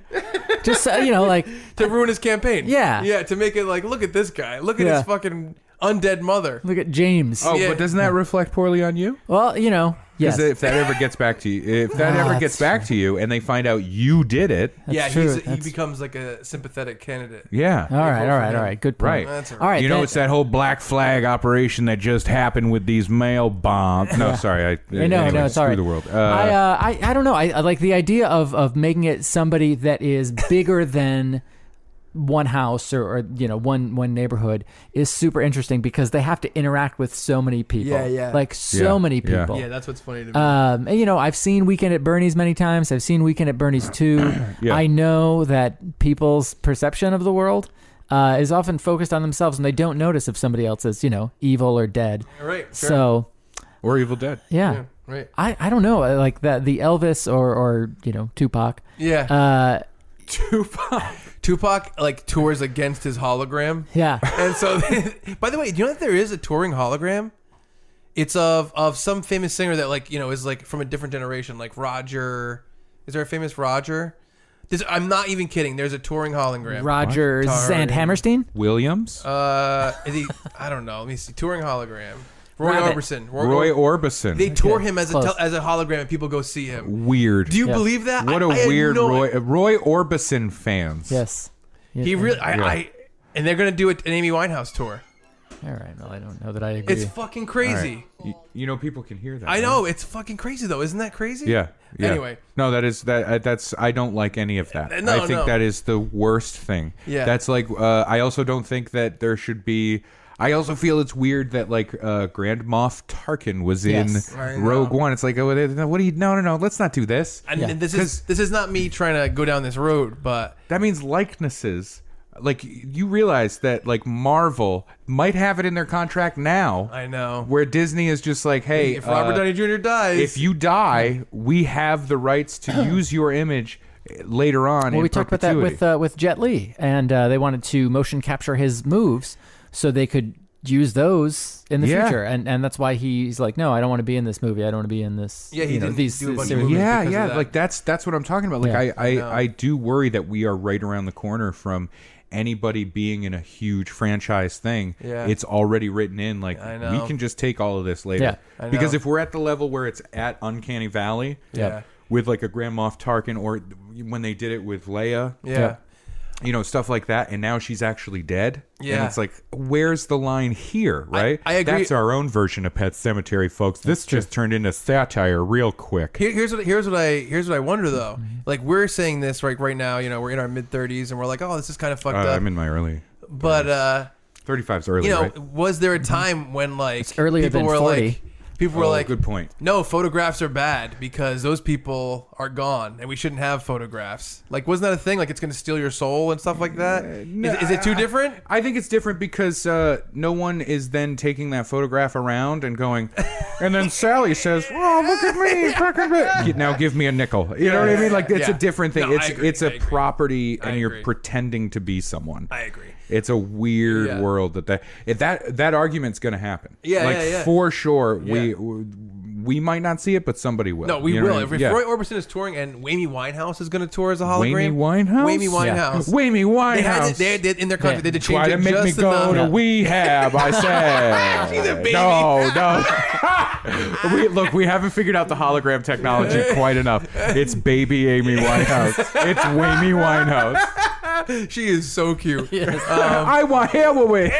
Oh, no. All right, so the reason I went down the Pet Sematary road, and this is what we'll kind of close with, is I think that there's a thing in movies that comes from novels only, that only exists in novels and only exists in films that are adapted from novels, where they have something that indicates... Pacing problems. Well, they have something that indicates... only in movies from novels. Something that is very undefined, and it's acceptable because it's an adapted work. And in Pet Sematary, the doctor, the main character, goes to the hospital. There's a guy who has like a brain injury. he dies. He says something like the ground is sour. He dies, and then that ghost. That guy's been eating dirt. That ghost is like around, and like he doesn't really interact with anybody, but he says like, "This is as far as I can take you." Yeah, and all he's really there to do is to tell you that the earth of that area is kind of controlling things and making certain things happen. But I think like if something that thin was in another property, we'd be like, "That's terrible writing." But because we know this is from Pet Sematary, we're like, "Well, that probably made more sense in the book." Is that a thing? I think so to a degree. It's tough because that's also like a very like especially in horror, if you have an element like that, you're building a little world, right? Guess, and in that world, if that's going on, like American Werewolf, Exactly, same thing. The ghost friend, which is awesome. But if you looked at that as like a more, if you were looking at that hypercritically, it works incredibly for that movie. But if you looked at that and went, well, why is there a ghost in the werewolf movie? It works and it's fine, and you're building. When you go into horror, you're dealing with all of the macabre and the spooky things. You know what I mean? I think it's not limited to horror. Like when the Hunger Games. I had read the books, I watched the movie, and I'm like, oh, I liked it. And Chuck was like, yeah, but these things didn't make sense. I'm like, well, let me tell you what the book said about this to give you all the background on it. And I think Ready Player One had a lot of stuff like that too, where I was like, well, why do they care about this? Or why is this so important to everybody? And there's some stuff that just didn't translate because of... Oh, that stuff for sure. And I think that's just lazy writing. Well, I think when it does happen that way and it's clearly missing, that's because whoever adapted the novel to a script didn't do the job right, because we brought up The Shining. That's not a faithful adaptation. No. It's a better story. Well, it works. This is what I was going to say is like in film. Better story for film. I want to be clear about that. In Ready Player One, it's like it's stuff where I kind of feel like people are up against the wall in certain ways, where if they're like, if the guy's like, hey, I'm writing this movie, this is way too long to make this into a movie, and the studio's like, no, we're making this into one movie. Like you have to do, and they get stuck in that position, whatever. But like in Pet Sematary, like that guy dies, he doesn't get buried in the Pet Sematary, yet he's a ghost. Why is he connected to the Pet Sematary? It's been so long, I don't remember the whys and wherefores. Well, basically, he dies in the hospital. You know, the doctor rushes there. This is your telling. What if you missed a very important piece of information? Okay, so he dies in the thing, and he says before he dies, they say like, oh, this guy got hit by a car. They said before he dies, the ground is sour, something like that. Then the guy dies. The doctor didn't have a chance to save him. He's like, he can't be operated on here. Bring him to the hospital. He doesn't make it to the hospital. He dies. And basically, he says in the thing, like, because you tried to help me in life or whatever. Yeah. And he's saying these things to the wife and to the main character, but they never acknowledge that they actually see him. Just the audience sees him. Yeah. And he says he kind of informs. It's almost like, because the book is written in a way where you're getting to read descriptions from an omniscient point of view, right? And you don't get that with the movie. It's like this guy is able to be like, a ground is sour, by the way, so you know. The ground. Well, the original director's cut, it starts on him as a dead man. And then he turns and takes his maggoty hat off and he goes, oh, folks around here. Oh, they say the ground is sour. Well, that's the thing. Our tale takes place I think right up the hill. Pet Sematary is, a book that was adapted, I think it's more acceptable. Did you read the book? No, but I'm so I don't know how that gets fleshed out there. I'm sure that it does. But I'm like, man, if I saw this in like a new movie that came out now, it'd be like, how was that movie? I'm like, it was okay. It was kind of weird. They had this part that didn't make any sense. I look at it as like, I don't know. That's part of the atmosphere, and it's been so long, but I'm fine with a story where they bury their kid in a pet cemetery because earlier the cat gets brought back and it's evil.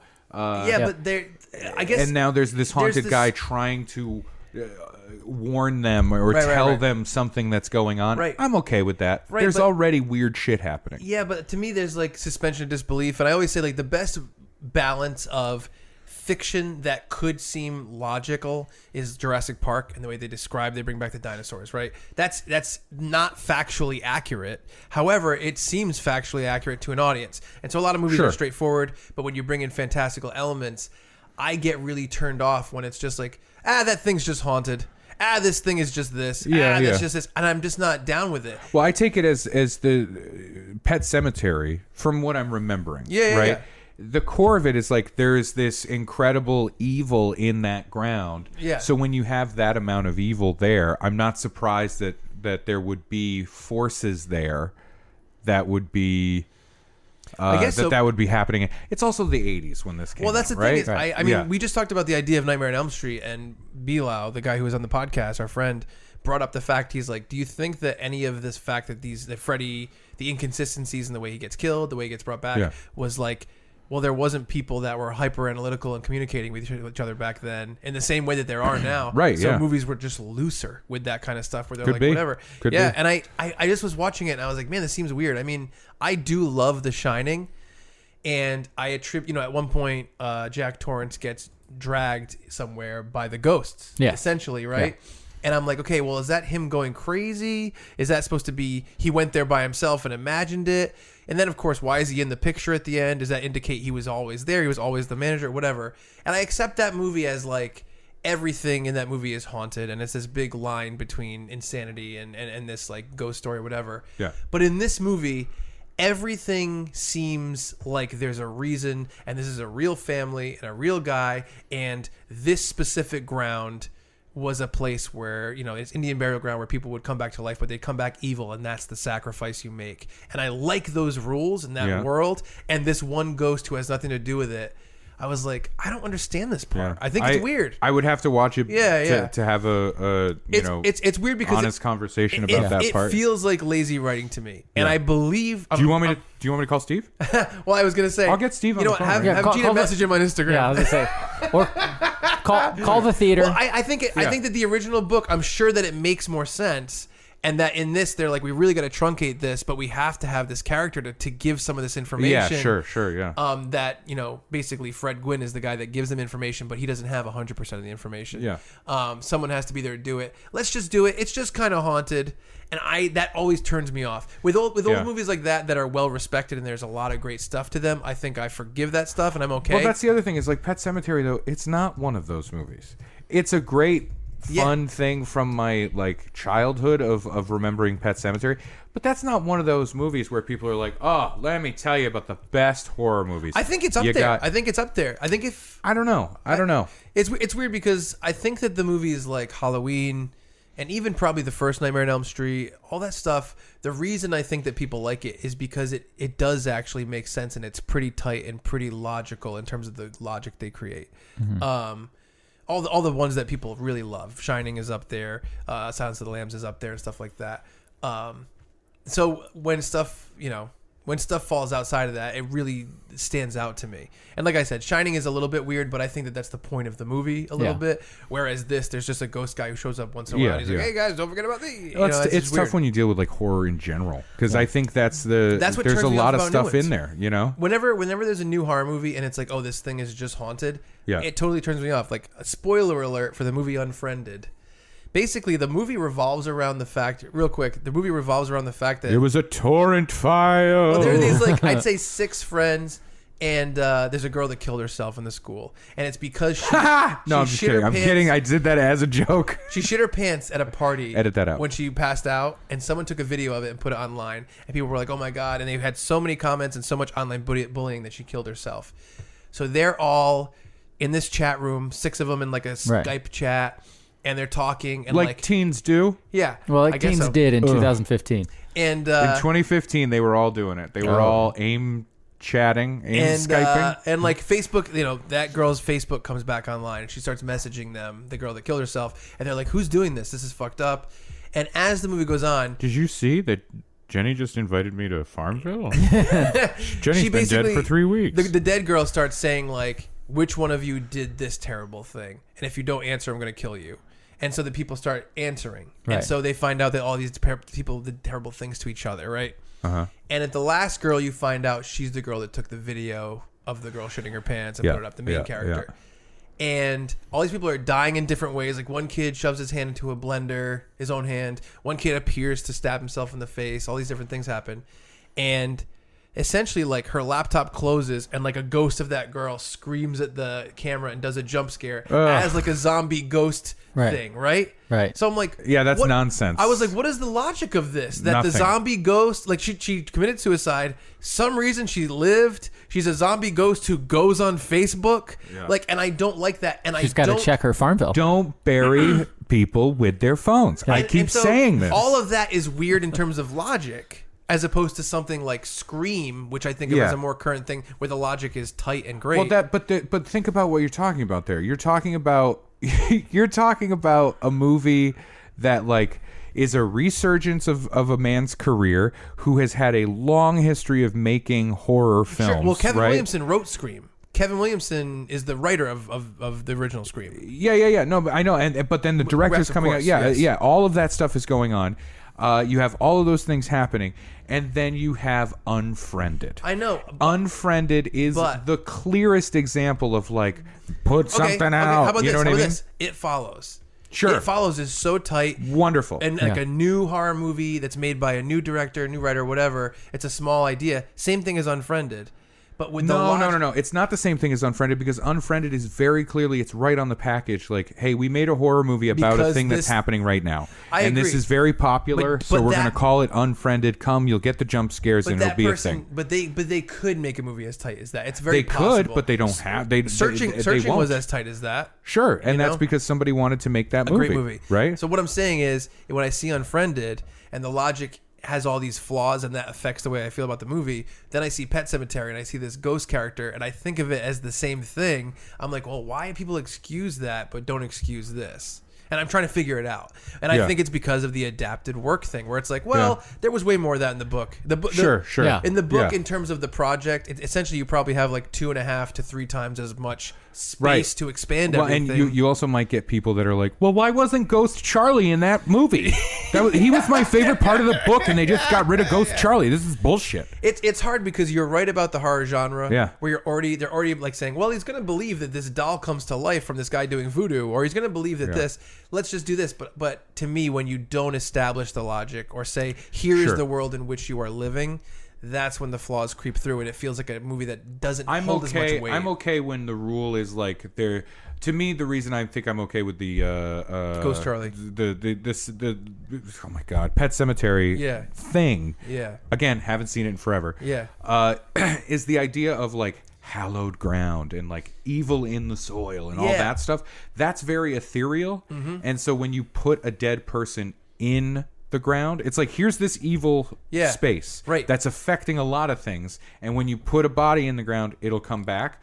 I'm okay with then extending like, and that ethereal evil also means like a dead person's spirit can be there. You know what I mean? I will say, but he's like against it. He's like, don't go near this Pet Cemetery. Yeah. You know what I mean? Right. So the Pet Cemetery. Well, it would be a shitty movie if he was like Ghost Charlie. It's like, guys, it's fucking awesome over here. You guys should totally kill yourselves and put yourself in the ground. I buy the logic of The Shining because all the characters that are haunted and everything act as one with a purpose. Right. And in Pet Cemetery, except for the guy in the dog costume. Yeah. even the car, like at some point the woman's car breaks down, the wife's car when she's coming home, and that's supposed to be affected by the Pet Cemetery because they're stopping people from preventing what they want to happen, which is, making these zombies. But having one character who's like, I'm going to help you fight the Pet Cemetery, being powered by the Pet Cemetery doesn't fly with me.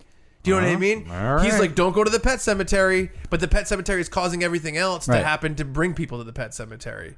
That happens a lot in movies. But why would that give him the power to do it? That happens a lot of that happens in a lot of movies where you have the big machination, and then one of the cogs in that wheel like fights through and is like, no, we got to stop the thing that I am a part of. I just real quick, I was reading some commentary online, and it was about is it does he just represent kind of like nature is neither good nor evil? And kind of he's just a balance, just nature. Yeah, he's just there. And then is he powered by the Pet Cemetery, or is he just an untethered spirit? Like, kind of what is that power? And then it did say in the book he only showed up once after his. See, that even makes more sense. He shows up throughout this movie, and he's like, "This is as far as I can take you." To the wife, like she's just riding in a truck. Yeah, it's just odd. And I will say, like, and this is just a thing for me in movies. the idea of being like, oh, there's a movie about Chuck. He's lived his whole life. He's 34. This guy he knows dies. And even though there's not any ghosts in Chuck's life, that guy is now a ghost and he showed up. I want there to be a reason for that. It's hard for me. Sure. I know, you know what I mean? And personally, it's hard for me to get into stuff. This is tough for me because I haven't seen the movie in fucking 20 years. I'm just saying. Yeah, I know. You know, it's tough for me to like get really into this thing. I get you. You know, I wouldn't watch that movie that you were just talking about if it makes you feel any better. Unfriended? No, just the movie that you said, Chuck? like, here's Chuck. He's 35. His friend dies. Now he's a ghost. The idea of the untethered spirit. Wait a minute. That's Which Brad, friend? right? Which friend? Well, Is that Brad? Are you the Which ghost? friend? Well, the idea of the untethered spirit, and it's like that's the first time this 40-year-old man How about a tethered spirit? has ever been approached by a spirit. What am I going to be tethered to? Yeah. You know, Chuck. Oh no! See, it's weird because Just send me to hell. This is just like my That's my the thought. name of the movie. and I'm not saying that there's a right or wrong, but like if Brad was watching a movie, I think where there's a character who's 35, that's wrong. Yeah.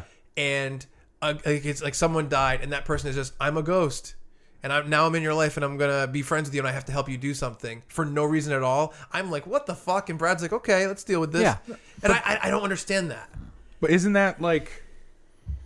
Look, if you take that logic and extend it to the rest of the universe... No, then to me, Doc Brown is like, I found a time machine. No. You know what I mean? That's the same thing as that. That's a false equivalence. No. Because that's like saying like any horror movie or any ghost movie is what you're talking about, right? Like any haunting thing. Horror movie, sure. Any ghost thing, right? Because you're talking thing. about a ghost Mm-hmm. showing up, a friend ghost. And like, yeah. I'm your friend, I'm a ghost now, I'm going to help you out. Yeah.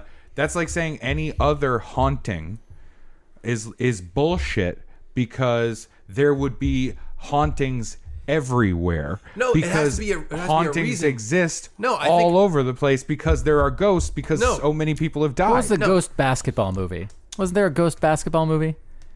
I don't remember. Ghost in the End Zone.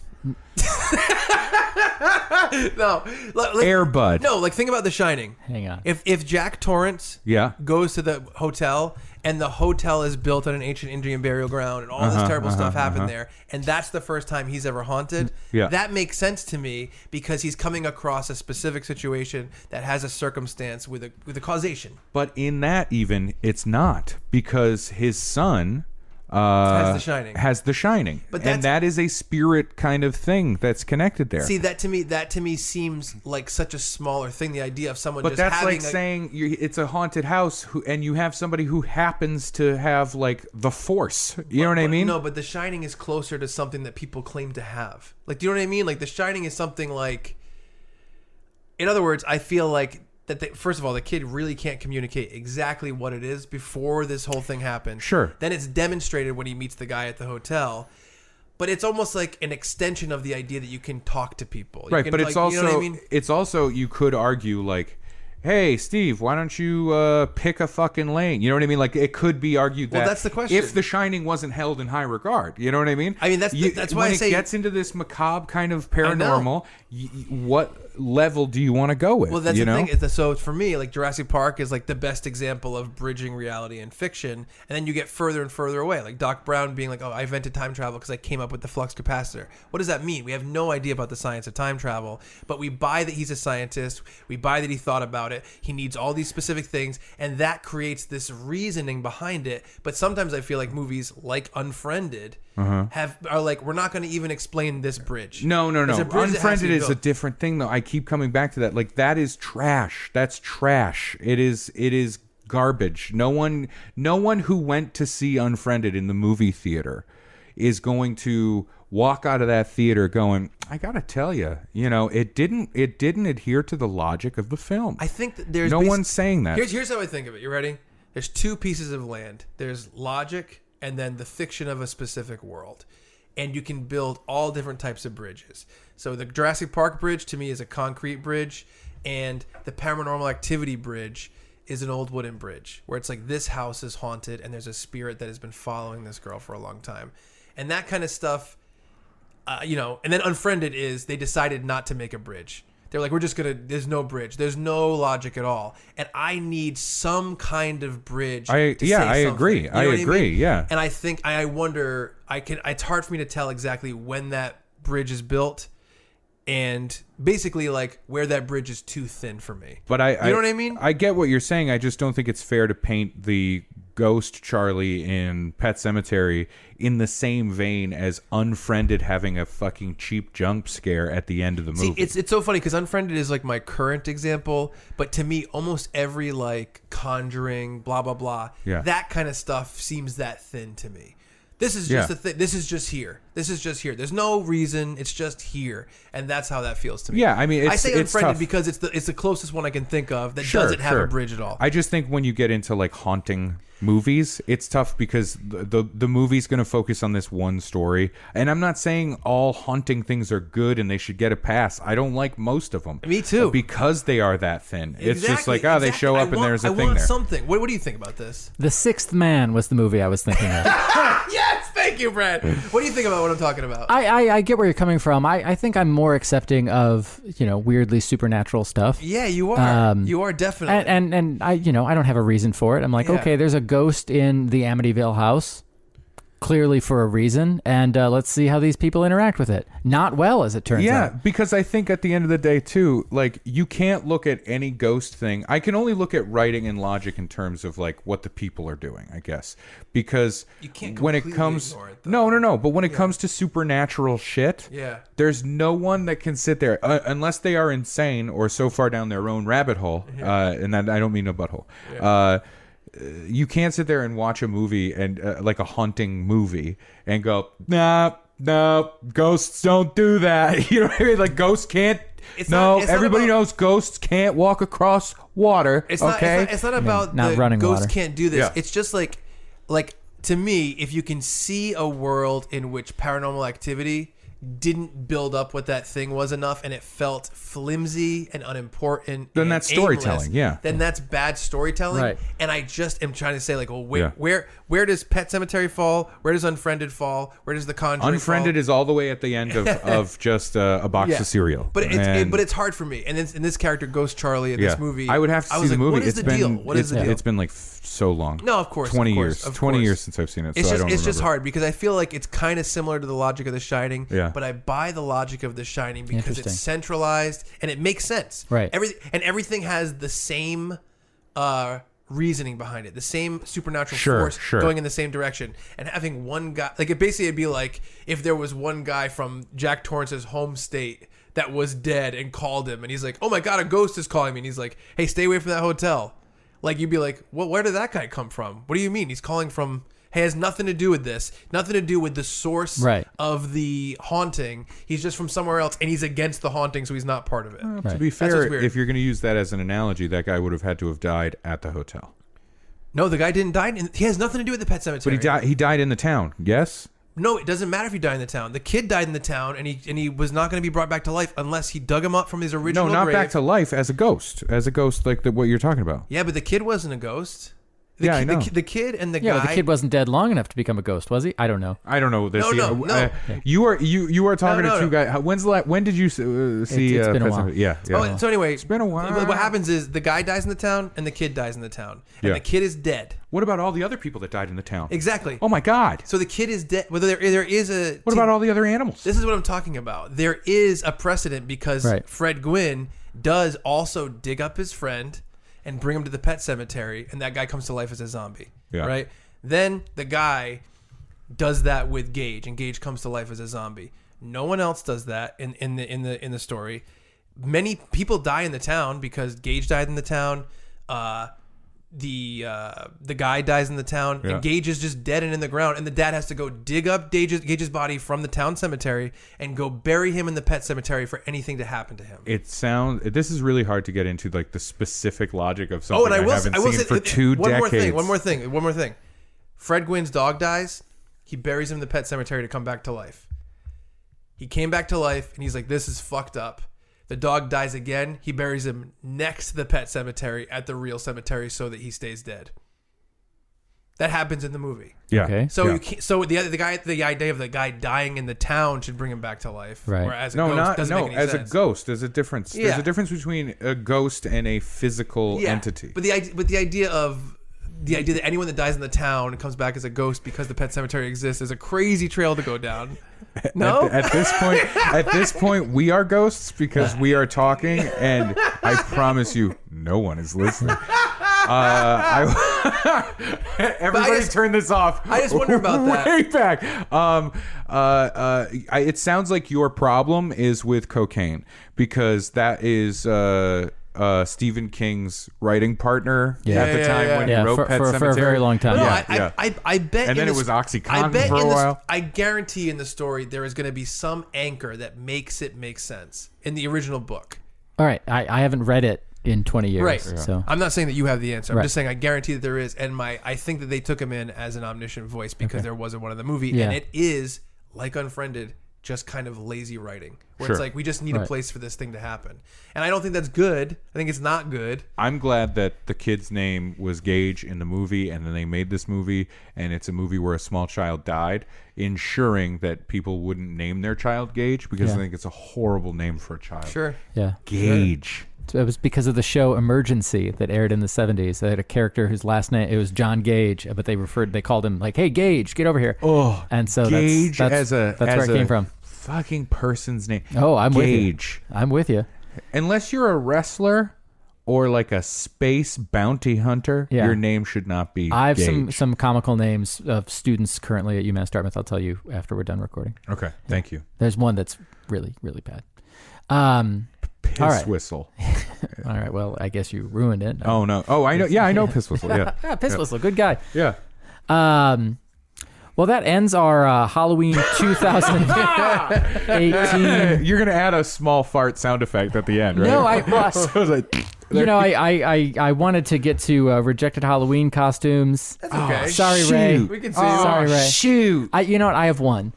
I have one that combines actual horrors. It's good to go out on a bang because the this world. went out with a whimper. No, it's not. It's not a bang. The small whimper of a I was like, what am I afraid of? And then what? Bees. What popular movie has come out that also adds an element of fear? I came up with the rejected Halloween costume, Mike Pennywise, the vice president as a clown. And that was kind of the best I could do. Yeah, it's a stretch. That's a like stretch. That's like cutting edge, like grandma got to dig in on Mike Pence kind of thing. And I'm like, Mike Pence, isn't it? Like, I had to really think about, like, is that his name or is it Tim Kaine? Like, I couldn't remember who was the actual vice president. And I'm like, oh yeah, he was the shitty one that did that shitty thing at the football game. Okay, Mike Pence, that's him. Yeah. That's not bad. You got any other? There's got to be better than that. I had Keto O'Rourke. Where it's he's just on a diet. Yep. You're just eating sausage and cheese all night and running for Congress against Ted Cruz. It's sad because it's Beto O'Rourke. Yeah, I know. And so it would be keto. That's even a further stretch. Yeah. And then Witch McConnell. These were all political. Yeah. These were all political. Really weird. Yeah. Witch from Mitch. Yeah. These just aren't even. No, they weren't. I don't even think they're puns. I didn't really start thinking about them until about 4:00 today. So. Okay. Yeah. All right. And were you watching Fox News at the time? Well, it's Sunday, so yes. Hey. Do you have any, Chuck? No. I was thinking about action. Come on. No, basically, I was like, You didn't tell me we were going to completely abandon it. Chuck said, "Don't kill yourself for these." You didn't do one. You didn't come up with one. I feel like because this episode was going to be so loose, and we knew that we just kind of were going to talk and have conversations. Yeah. I was like, I don't know if we need to insert a segment. Yep. I don't know. There are people waiting to hear this right now. They're listening and they're like, I'm on Ray's side. I want to hear the rejected Halloween costumes. I don't have any. They're disappointed. You are letting down these fine But fortunately, listeners. they all stopped listening a while ago. No, so. that was a comedic conceit. Okay. Oh shit! Did I really piss you guys off when I said that? No. That was a joke. My only other one was because the World Series is going on. It's going into the 9th inning. Right now, I had Chuck Staton Kershaw, but Chuck doesn't know who Clayton Kershaw is. I didn't either. Yeah, he's a pitcher for the Dodgers. Very famous. Brad loves coming up with ones where no one knows who the person is. I mean, a lot of the world knows who Clayton Kershaw is, just not at this table. America. Yeah, that's true. Yeah. Good point. Yeah. Good point. Which is, again, why they shouldn't call it the world. There are 170 documented rejected Halloween costumes. Can I just pick one at random? Stop. wherever the cursor is. Oh, you moved the cursor off? No, we're good. This is Brad's from 2015. And Frankenstein's monster. Okay. Yeah, well, it's, we have my spreadsheet up of the previous. and Frankenstein doesn't make any sense. Yeah, no, I got you. I got you. Thank you. It's fun because it's like, you know, a lot of these are just that Pun? that cliche of like bands or like bowling league names where Yes. you take two things and smush them together. Yep. Yeah. And like one ends and starts the other one. Yes. Right? Yeah. Yeah, and very much so. Frankenstein's monster. Yes. is a great one. Yeah. You know. There you go. Yeah, we have 170 written down. Yeah, no need to write down the ones from this year. Star of David Beckham. Brad, These aren't even. No, that was a bad one. There's a lot of these are just like, well, there's a link. Yep. That's why they're rejected. They're not accepted is Halloween fair. costumes. Did you guys ever Hold on, get? read Did you this one. guys This is ever one get of an this- accepted one? This is one of Brad's. Read the Cool. Oh, there's a lot of connectings happening here. Read that At one. this point, you were just playing. It's Yeah. like, you know those like car games that you play with friends. Yes. These are this. Oh, and Yeah. just hearing the first syllable, I know it. Cool Hand Luke Skywalker, Texas Ranger Rick Grimes. Pretty great. Pretty great. Explain the costume, Brad. All right, folks. Cool hand, Luke. You're eating eggs. Eggs. Oh, that's Yeah. funny. All right, cool. All right, man. That was our Halloween episode this year. Ray, thank you for being here. Thank you for having It me. was a long one, but it was a great It was. one. There was a lot of laughs, a lot of conversation. It was Yeah. fun. Yeah, We talked I about think- spooky topics. We certainly kept it Halloweeny. Yes. Without a doubt. Yeah. It was good times. And Ray got a card as he demanded and I really- in his writer. Yep. I really appreciate it. Yeah, of course. I'm gonna put that up Please do. on somebody's fridge. And Well, folks out there, if you have questions, comments, concerns, or otherwise, send us an email, chuckandbrad@gmail.com, or find the email link through chuckandbradpodcast.com. Come see us Sunday, November 11th at the Comedy Connection in beautiful East Providence, Rhode Island. Yes. And Ray, thank you again for being here. Yeah, buddy. I just want to add. I'm sorry. I know you guys wrapped it no. up already. That's all right. This card, it says it right on the back. This card is made from paper from well-managed forests. Yep. Wow. And I think that's great that you guys got a card from a well-managed forest. Yeah, I don't we- really like recycled paper, but I want the forest to at least be in order. Well-behaved. You want it Punctual. well-behaved. A well-managed Progressive forest. discipline It's just a guy system. walking around going, now. Settle down.